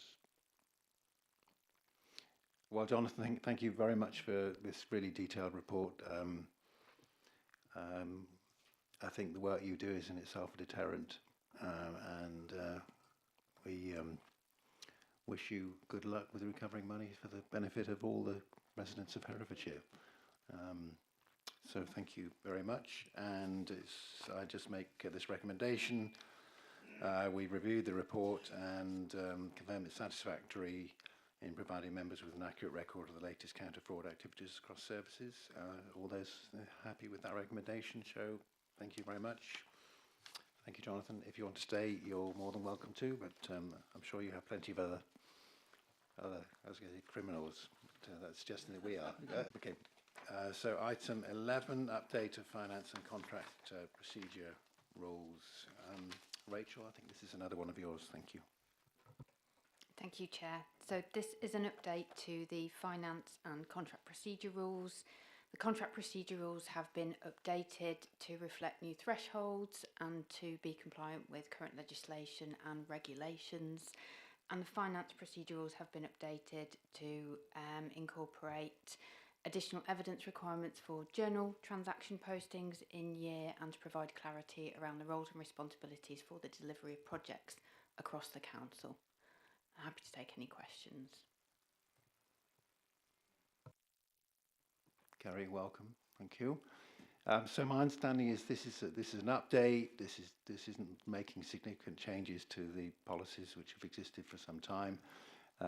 So in many ways we don't have a need to go into the detail. Absolutely, there are other changes due to statutory changes which we have to introduce. So I'm open to anybody who wishes to have a question on this. Robert. Yeah, me again. Sorry to keep on being the questioner.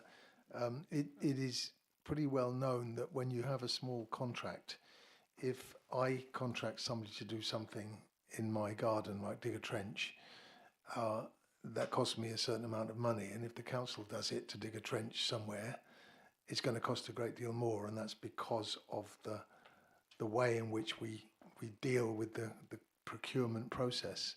So are we getting value for money for it? Rachel, yeah. That's the $64 million question, isn't it? And as part of our procurement activity, we are constantly seeking to make sure that we are getting the best value for money. And these contract procedure rules provide the framework by which we do that. In terms of that test of have we achieved value for money, we've heard the external auditors here today provide their assessment of that activity in the year. And that final one about the 3 E's, the efficiency, effectiveness and economy in our use of resources addresses that very issue and looks at those arrangements in detail. I mean, you asked for below £25,000, you asked for 3 quotes. Do you take the cheapest, and do you have any evidence of collusion between contractors?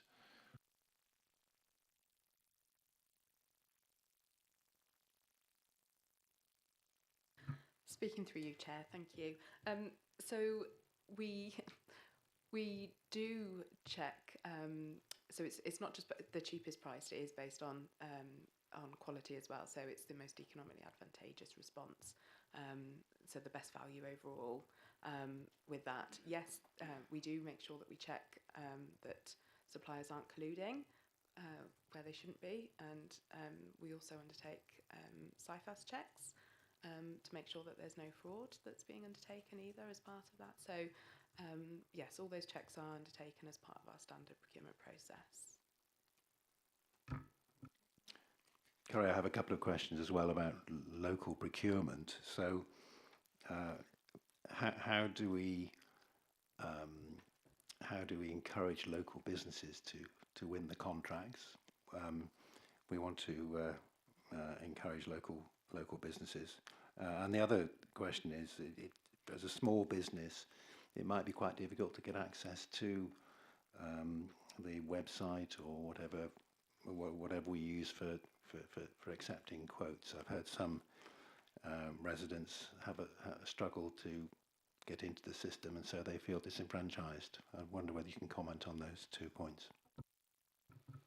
Absolutely, Chair. So with regards to the first point then, the contract procedure rules for medium value and low value contracts, there is some flexibility there in terms of how we conduct that process. So we can invite a minimum of 4 suppliers potentially to take part in procurements at that value, of which we would encourage officers to invite at least 2 from local businesses, where there are businesses that are interested and capable to provide those services.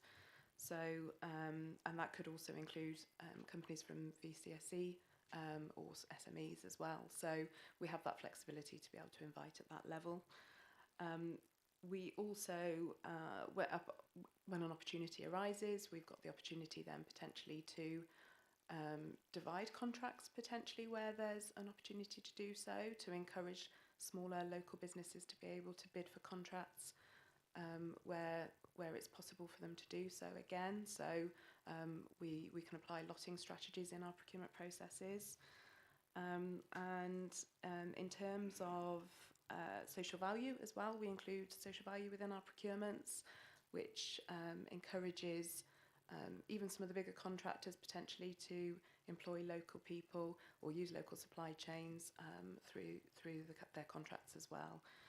And in terms of your second question there, Chair, so we try to promote as much access as we can to get suppliers to sign up to our portal.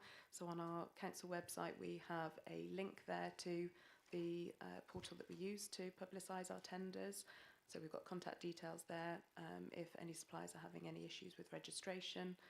We've also got a member of our team who is on hand to take calls and emails from suppliers if they're having any troubles with registering. But we do try to engage as well for each individual contracts or through Meet the Buyer events. We do try to encourage local businesses to attend those meetings and support them with signing up to the portal as well. It's free for them to do so, so they can access that fairly easily through a simple registration process. So yeah, hopefully that helps, but free for anybody to touch base with our team and contact there. So some free advertising for you. When's the next Meet the Buyer event? Where is it? Well, we're hoping to launch something in the early summer months. So there's not a date in place at the moment, but hopefully early in the summer. Yeah, I caught you out there a little bit. Sorry about that. That's fine. No date confirmed, but yeah. So if I have someone in my ward who's a local builder and he wants to get on the portal, do I give them your name, your email address, or do they go on the website and put in some magic words which enables them to get through to the right part? Either is absolutely fine. So yeah, we're happy to take any inquiries through me or through the team, or through the website as well. That's fine. Great, thank you very much, Robert. Me again. Thank you, Chairman. I just wanted to follow up. How do you judge whether an applicant is a qualified and competent supplier? What are the things you take into consideration for that? Speaking through you, Chair. So there are a number of pre-qualifying questions that we ask as part of our tender response. So typically we would ask questions that include things like checking that they've got relevant insurances in place, they've got relevant policies and procedures in place that are supportive of the tender that they're applying for. That might be health and safety or environmental policies. We make sure that we check the business's financial standing as well. So we check their accounts to make sure that there aren't any untoward practices going on there. We also undertake credit checks in support of that to make sure the businesses are stable and there aren't any concerns. and again, there might be other specific questions that we want to ask specifically relating to the contract opportunity. So we do typically ask general questions, really, I think, around making sure that directors aren't not paying taxes correctly, or anything like that. Then there's no business troubles really in terms of, or any risks with dealing with those contractors before we get on to the stages of assessing their actual tender response. If I may continue with that, in other words, there are quite a lot of hoops to jump through to get onto this, to be allowed to bid for a job. You may think they're quite straightforward, but is there any consideration in this process of the risks of a particular contract going wrong? So if the consequences of it going wrong are trivial, do we need to go through all those hoops in order to protect ourselves from a risk that is not a serious risk? I mean, if a small contractor fails to deliver, doesn't do the job properly, if the worst that can happen, we'll have to do it again. And that happens 1 in 50 times. But we might be ruling out quite a few small contractors who would do the job properly, and thus we're paying more money than we need to for the work. Through you, Chair. So yes, you're absolutely right. So we would apply those criteria so that they're proportionate and relevant to the procurement and the value of the contract. So, as you say, for minor risk, potentially low value, short-term contracts, there might be, like you say, less checks that we would undertake, or the minimum required checks that we would undertake to make sure that the council isn't at risk in any way for contracting with those particular companies.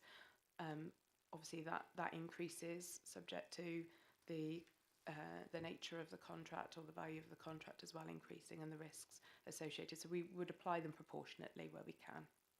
And that's exactly the right answer, except that I can tell you that amongst the small contractors I know, the widespread opinion is that actually it's much more difficult than that, and that they find it not worth the effort to try and go in for small contracts with the council. So we have tried to simplify our processes as much as we can. We've had very similar feedback in recent years from contractors. So we have tried to simplify the documents that they receive and the questions that they're asked as well. If there's still, I think, any concerns, then we would happily take any sort of comments or feedback from contractors around that. And I think it's a good way through the market engagement events that we do, or the Meet the Buyer events, that those local businesses do come forward and give us that feedback and share with us where we can make improvements and make life easier for them too. Yeah, thank you. Yeah, Rachel, I saw you sort of nodding your head in agreement. Do you feel that we are reaching out to these businesses to help them, and listening to them and trying to make things simpler? Because it's you know, from our perspective as ward councillors, you know, we're representing the local people, and there are people who want to supply and are finding a little bit of frustration. I think, as Carrie said, that engagement's key, and making sure that we receive that feedback. I think there's risk that some of our procedures grow and evolve, and that sense check and that constant review to make sure that they haven't grown in a way that's prohibitive to those small local businesses. So I think it's key that we receive that feedback and that we demonstrate how we have incorporated that into those future reviews. Robert, does that deal with your concern? Yes, in other words, I can confidently tell my local contractors, it's better now, go for it. Frank, and then Mark. Can I just ask, who is the determinant as to when the bills get paid? Being a small business, some of my suppliers determine when I will pay them. Some of my customers will determine when they will pay me, because I'm stuck right in the middle. So my terms are not necessarily adhered to. So do we set the terms as a council, or do the contractors set the term? And if a small business applied, are we in a position to pay them promptly? in terms of those payment terms, they are fairly standard. One of the things that we are introducing currently, it's a piece of work underway that we are hoping to launch fully from the 1st of April, is a scheme through Oxygen Finance. And that scheme that suppliers can sign up to will enable payment to be made to those small businesses on day one for a small discount in services for the council. And that's a piece of work that's underway, working with Oxygen at the moment, and our accounts payable team and local suppliers will be contacted shortly, and we'll get that in motion. But that will be a real benefit in terms of cash flow for those small businesses, and a reduced administrative burden in terms of chasing that payment and managing their business. Frank. Sorry, Mark, yeah. Thank you, Chair. I was very interested reading through this because, as you were saying, ward councillors, we have a vested interest in procurement and contracts. And I'm from the Leominster ward and on Leominster Town Council as well. And as you know, we've had quite a to-do with our public works in our town square. And that's caused a lot of delay. So I've been reading through this, through that filter, trying to understand it, what was happening, and whether these rules have been working in our favour, or whether there are some gaps in the rules that have caused a significant delay and a lot of embarrassment to the town council. So looking at high value projects, is there a rule first off for making savings? So I'm thinking, some ways of contributing to cost reduction. One of the reasons our project was delayed was it went over budget, So that's one of the typical ones. But is there something which can be achieved through some systematic collaboration with other councils, with other public bodies? Do we look into that? Do we look at making savings by collaboration, not just by finding the cheapest contractor or the best contractor, but do we consider those sort of things? Yes, absolutely. And in the context of everything that we've just discussed so far this meeting about the national challenges facing local government, that's one of the key things that we can look at, our third-party spend, to identify where we can gain cost reductions through that collaboration, through working with partners and other authorities to identify best practice in that procurement arrangement. Is this where is that the Marches initiative at all, or was it part of LEP, or is that something totally separate? I'm referring specifically to just the council's internal arrangements in terms of that procurement activity and the cost reductions.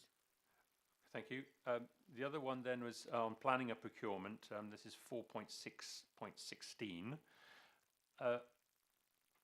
How do we ensure that, one of the things you say is to ensure sufficient time is allocated and provide due diligence. Now, time is money, and the more time that goes past, the costs go up, and the cost of materials go up, and then the budget gets blown, and projects fail or have to be resubmitted.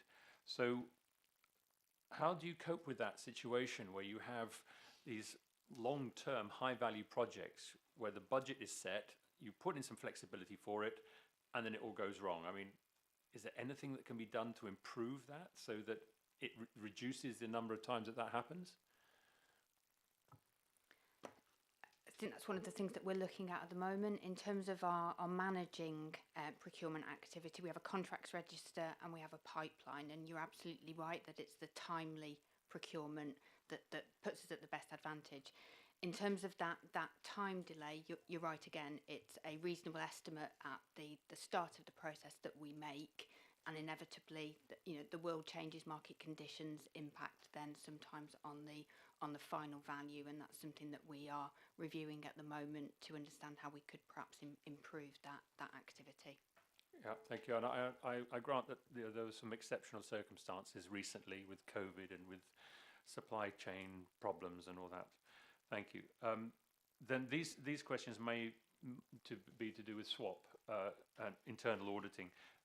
Do we have some kind of like gateway reviews that happen at key stages of a procurement or of a contract, and that an independent person comes and observes a SWAP come in and audit or check on progress?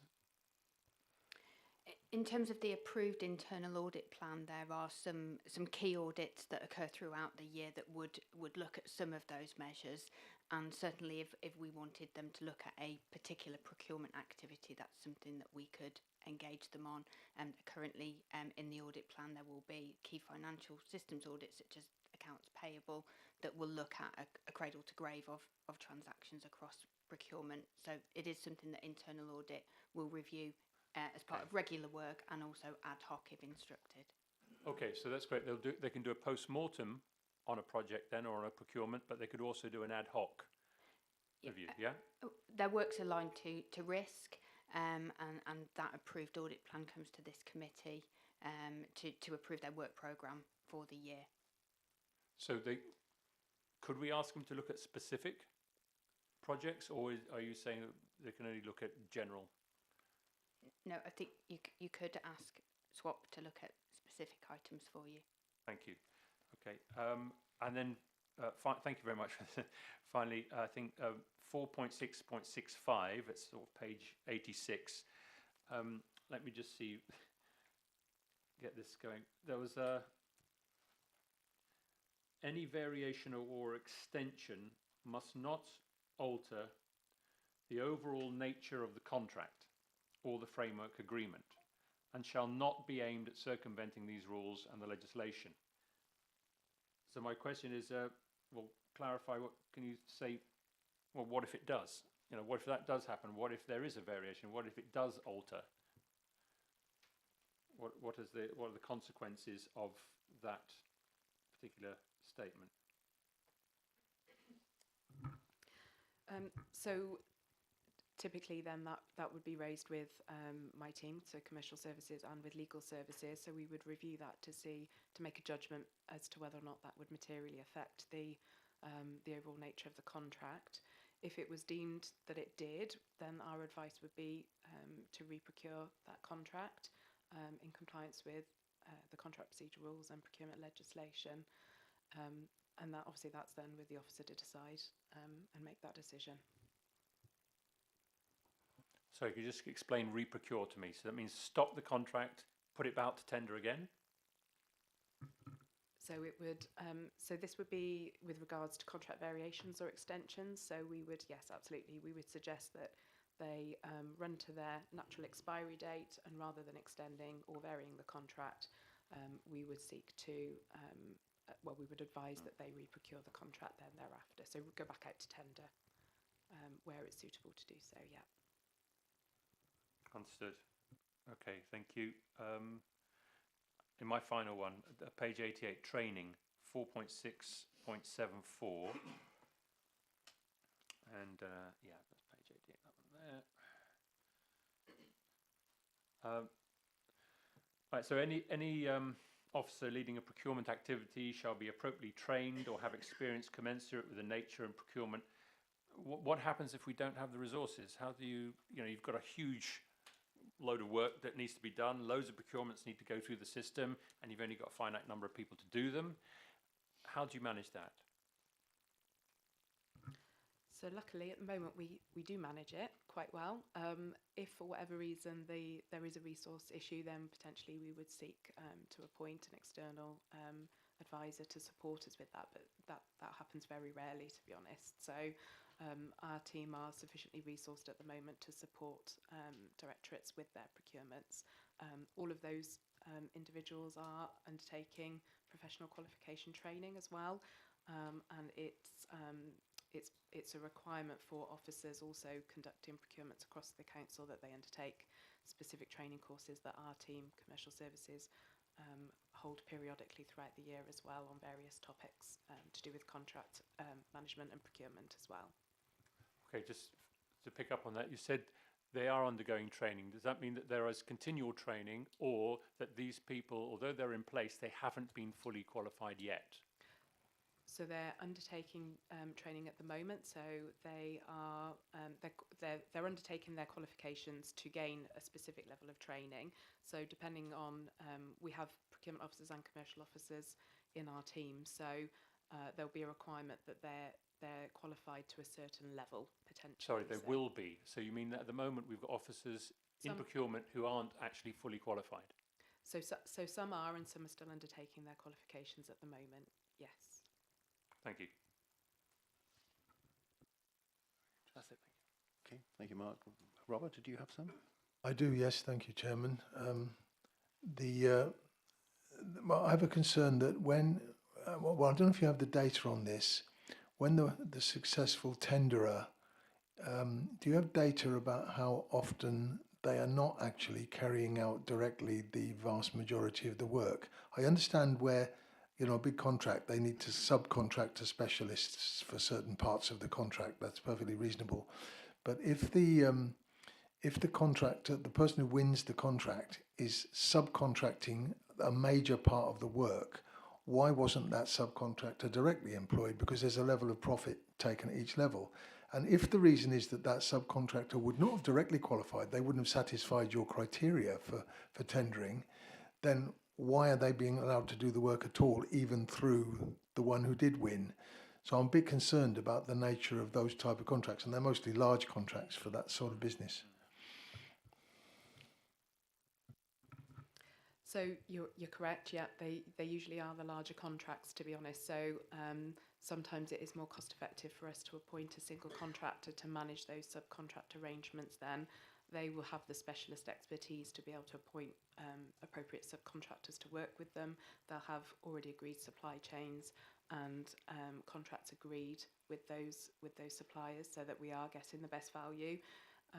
It would be determined at the start of a procurement whether or not that's the approach we want to take. Do we want to appoint a single contractor who would then manage a series of subcontractors for us on our behalf, or is it actually more beneficial and better value for us to procure those contracts individually, bearing in mind obviously there's a cost to procurement and then contract management of those contracts individually as well.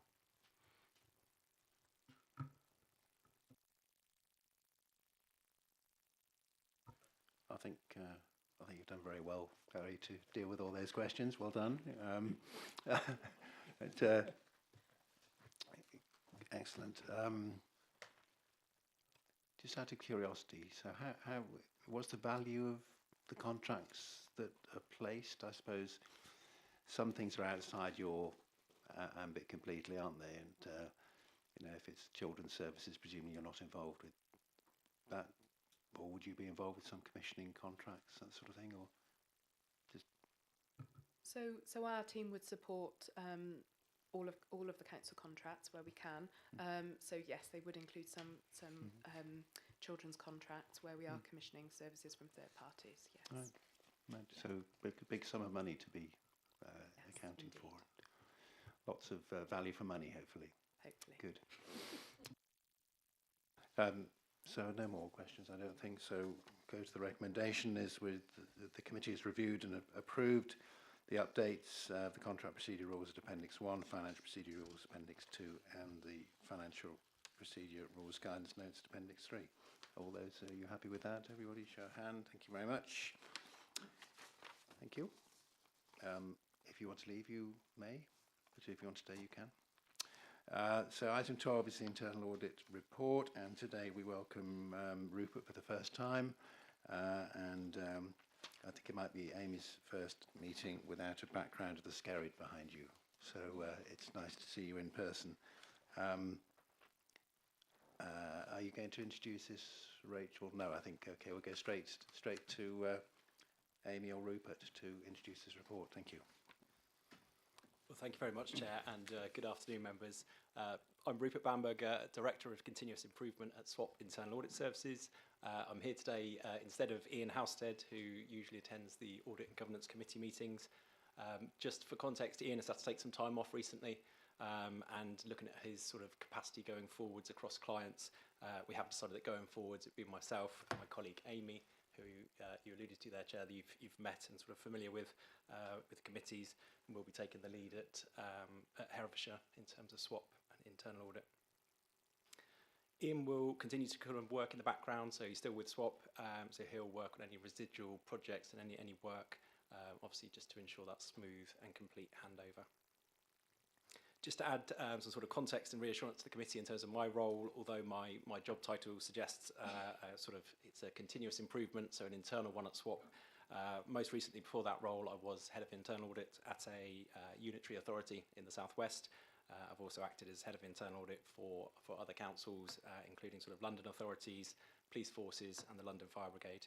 And I'm also another chartered accountant and a chartered internal auditor as well. So myself and Amy have been meeting regularly with Andrew over the last couple of weeks, for me in particular, to sort of get up to speed on Herefordshire as quickly as possible. But thank you for having me today. So like I say, we're here today to present one of our regular SWAP internal audit update reports. Hopefully the committee are relatively sort of familiar with in terms of the layout of our report and the terminology within that. And the content of our report starts on page 137 of the full report pack. So in terms of key messages from the report, we've provided our rolling opinion that obviously builds to our annual internal audit opinion. Typically we bring this in sort of May or June time, depending on when committee dates fall. This remains a reasonable assurance to date, and that's obviously a positive picture for the authority. We give our view on coverage and internal audit activity, and also sort of the outcomes of the individual audit assignments and their sort of assurance ratings. As you'll see from our report, there's still a very high proportion of our assignments that received either a substantial or reasonable assurance opinion. So again, a good news picture for the authority. There remains no significant corporate risks to report to the committee to date this financial year, as per our categorisation. We have flagged in that section just the one audit since our last progress report that received a limited assurance opinion, and you'll see that relates to ICT backups. Members will receive the report for this piece of work in advance of the March meeting of this committee, and I believe the protocol is that officers from the ICT service will also attend that meeting to be able to provide sort of further context, further detail, and hopefully sort of progress against the actions that were agreed within that report. Due to the kind of topic audit area, ICT backups, and any sort of potential sensitivity around discussing this publicly, I understand that will probably be covered in a part 2 session of the committee. In terms of other key messages from our report, our feedback from officers in terms of the areas that we've audited remains strong. The feedback through the post-audit questionnaires that we send out after each piece of work. I know from catching up on actually a previous meeting of this recording of the committee, a question was asked last time, I think, in terms of what response this was based on. And again, apologies that hasn't been included in this report. Just for context, that's based on 11 responses, and that represents a return rate of about 75%. Which actually, compared to other sort of partners or authorities that we audit, is actually a very good response rate from the authority. Pages 139 of the agenda, that gives an indication of our sort of audit coverage. Going forwards, I'd like to expand that out to include different views. I know there's been discussions today around children's services and some of the challenges there. So I would like to sort of expand out our coverage to give different sort of views of where our audit work sort of lies and covers. I'm hoping to do that through our audit management system, audit board. And hopefully in advance of the next committee we can give sort of members access to that. And again, we've also discussed sort of follow-up of audit recommendations, and it's a really good visualization to be able to track and have an oversight of internal audit recommendations. Again, we appreciate that some committee members will prefer to stick to paper reports, and that's absolutely fine. But we do want to provide a sort of a digital enhanced solution if members do want more detail and the ability to kind of access that on a dynamic basis. Page 141, as previously alluded to, that just provides the high-level details of the scope of our work in relation to ICT backups, as well as the headline outcomes in that review. Like I say, I'm not going to go into that in this committee, but we will, I believe, discuss that in further detail at the March meeting of this committee. The rest of our report, like I say, hopefully fairly familiar format for members. It includes the sort of full details of our completed work, our current sort of work in progress, along with future proposed work. And again, listening to some of the questions and discussions today in terms of contracts and procurement, you'll be pleased to see that some of our future proposed work will hopefully pick up some of those areas. Just to pick up an earlier point from the Vice Chair around registration services, I think this was on page 142 of our report, and just to confirm that we are planning a follow-up of the registration services audit that we did carry out. and that's planned for Q4. So we'll certainly be picking that up over the coming weeks. The only other thing that I'd like to quickly flag to the committee before passing back for questions, and it's not sort of specifically related to the report, but if I may, Chair, it's just that SWAP are facilitating a training session for audit committee members this Thursday at 3:30 p.m. I understand that the committee has gone through a sort of skills assessment recently, so hopefully this will only sort of help to enhance and support the sort of knowledge and skills around internal audit. It's two of the leading internal audit voices globally that will be facilitating the session. Hopefully members should have already received an email to that. If they haven't, more than happy to circulate it again. I think if you register for the session, you can catch up at a later date. So you don't have to be available this Thursday afternoon. If you register, you can catch up at a later date. But more than happy to recirculate details of that if helpful. Thank you very much, Chair. Happy for any questions. Any questions? Frank and then Chris.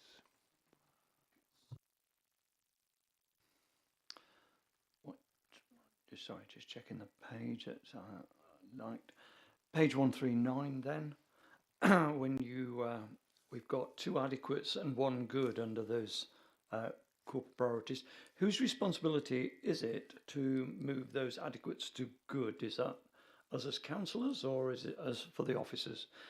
Because I really appreciate the fact that of those three things, it's brilliant to know that it's to get to good. It's all going to benefit Herefordshire, and so we all want to do our best to make sure they were good rather than adequate. Where does that responsibility lie?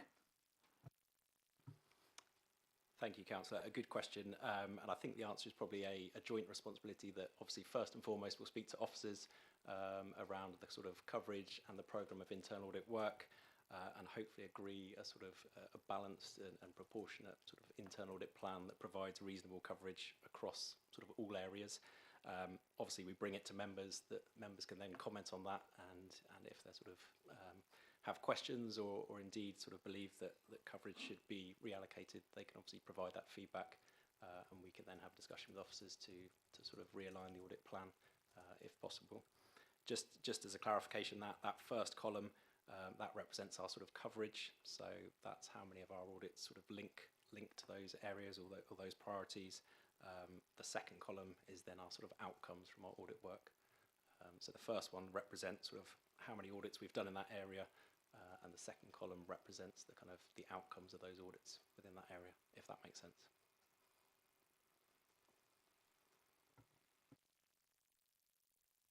Yeah, Chris. Thank you, Mr. Chairman. Just a couple of points, Rupert, about see in the report, the internal audit update report, as at the 17th of January, there's mention of an HMRC investigation. I've got a page 13 on that. I just wondered what that's about. Has it been concluded? Second point is there's mention of a special investigation at Annex 2. I've scoured Annex 2, but I can't see any mention of it. Do you know what that relates to? Thank you.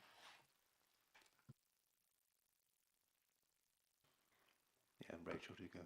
Yeah. Thank you, Chair. If I can pick up on the HMRC point. Included in the audit plan, agreed with SWAP, was an item to review the tax transactions in the year. At the point where SWAP contacted the finance team to begin this piece of work, HMRC had already been in touch to commence their routine compliance checks over our VAT transactions. And we discussed this with SWAP at the time, and it was considered that it would be a duplication of efforts, a duplicate requirement on officer time, and so that review has now been completed by HMRC, and we will share the findings of that with SWAP, and that will inform their working assurance over that area, and I'm sure if there were any concerns highlighted, they would follow that up with a further review.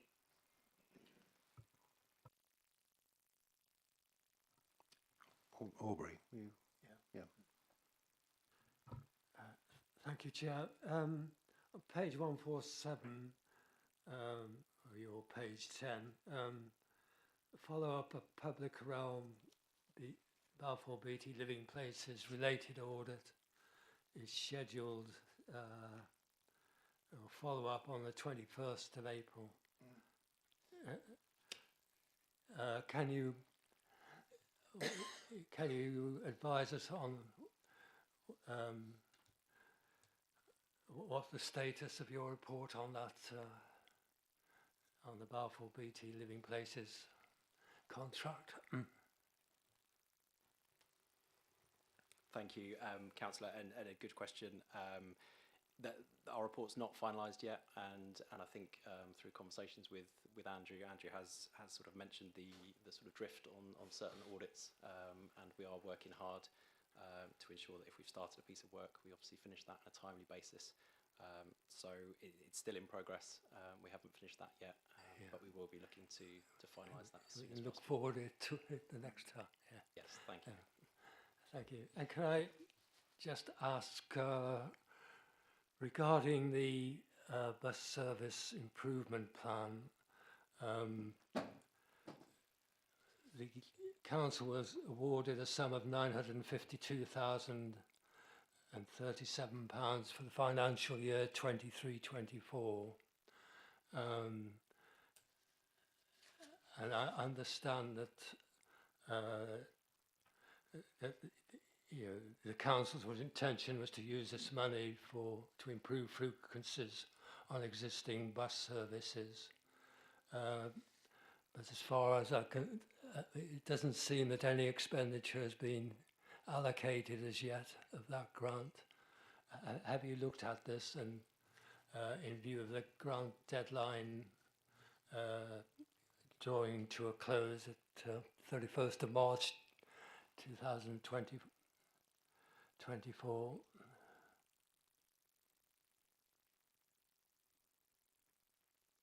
Apologies, Councillor, was that specifically mentioned in our report? Otherwise, I might hand over to my finance colleagues in terms of unless it was specifically mentioned.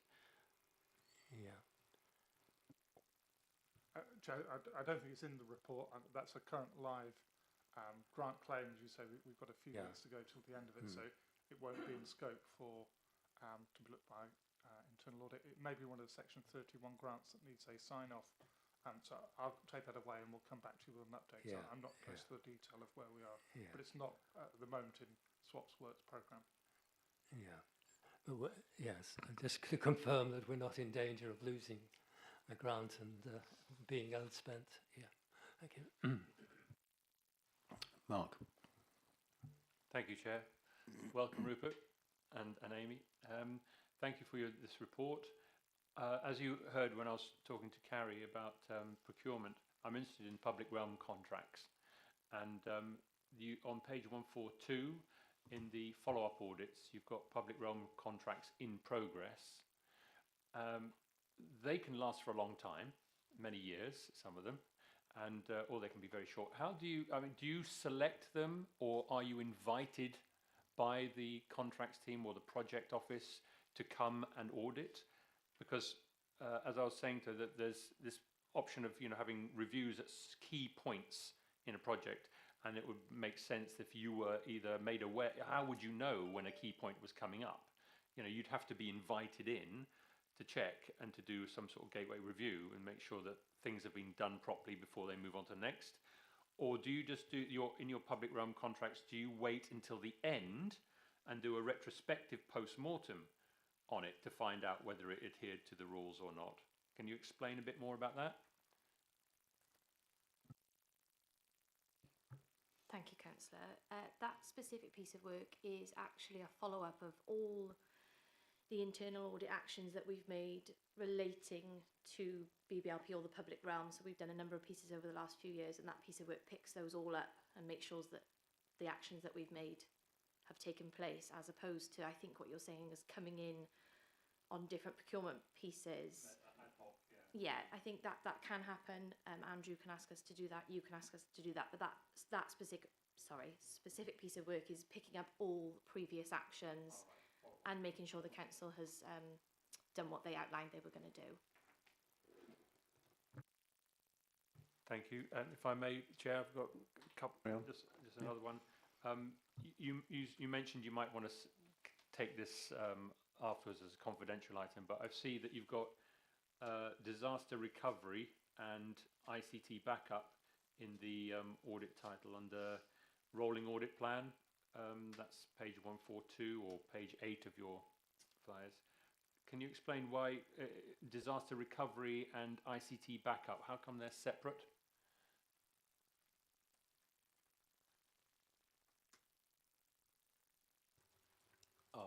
To be honest, I don't know the detail of those. I can certainly look into that and come back to you. I imagine there's a slight difference in scope. I appreciate that on the face of it, the two sound very similar and sort of interchangeable. I imagine the ICT backups is probably looking slightly more at the sort of technical system side of it, whereas disaster recovery is maybe looking at the wider council response to a situation. But I must admit, without looking at the scope of those, I wouldn't know. But happy to come back to you on that. Thank you. Thank you, Chair. Okay. Any more? Could I just ask on the second page? There's the colour coding on the right, and the special and advisory, which is 6. I find it difficult to trace from that where those 6 reports sit. And I hope I'm making a correct assumption that if any of those brought out particularly significant issues, you'd alert us to it. So the assumption is that nothing significant has come out of those reports with that? Yes, that's right, Chair. First of all, well done for spotting that, because I did look through these papers obviously before, and I think that is a slight error that I also couldn't match those to the. So we will look at that and make sure that number is correct going forwards. But absolutely, yes, as part of our advisory work, that contributes to our annual opinion. If there was anything that we were significantly alarmed about or concerned about, we still have a duty to kind of report that through to officers and obviously on to members, regardless of whether that's an assurance piece of work or an advisory piece of work. But apologies for that. Yeah, I'm not here to find errors, but right. Okay. Shall we move on? So the recommendation. So it is to review the areas of activity concerned, be satisfied that necessary improvements are outlined and delivered. And to note the report and consider the assurances provided and the recommendations which the report makes, commenting on the content as necessary. I'm just wondering where are there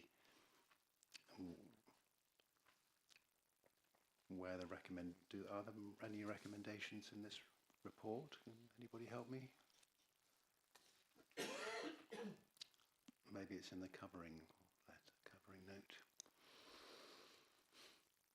Chair, I think it is in the covering notes on page 133 of the agenda pack. I believe it's to note the report. Okay, I think that's all we're doing. We're just noting it. Thank you very much. No actions arising. All those happy with that, show of hand. Thank you very much. Thank you. Thank you, Rupert. Thank you, Amy. So the work programme, you've all hopefully got on your desk a note of the next 3 meetings and the items to come for. Well, no, actually the first is today's meeting. So the next 2 things. Jen, do you want to comment at all on things which might move around, or Andrew or Rachel? We tend to move things a little bit. Are there any of these at risk? Yes, Chair. So you've agreed the approach to strategic risk management would be delayed till March. We've also agreed that the meeting on the 4th of June be moved to the 11th of June to incorporate the draft annual governance statement and the draft accounts. I think that's it from me, Chair. Yeah. Yeah, Rachel. Sorry, just to note that the external auditor's draft plan, which is scheduled for March, I don't think we'll receive till April. In previous years, it's been unfortunate that we've received the plan at the same time as we're presenting draft accounts. Whether external audit will share that when it's complete in April, and we can share that with committee members, but it won't formally come to this committee for approval until the June meeting, I believe. Okay. And the risk registers, Andrew may help me with this. Matthew from Public Health is now leading on that, is that right? Yeah, that's correct, yes. And I think he and I are going to have a meeting with Pete Stoddart to wanting to make That's sure my we're understanding, yes. all on the same page with looking at risk going forward. Okay. Anybody, any comments, questions? No. So I will draw the meeting to a close. Thank you, everybody, for attending.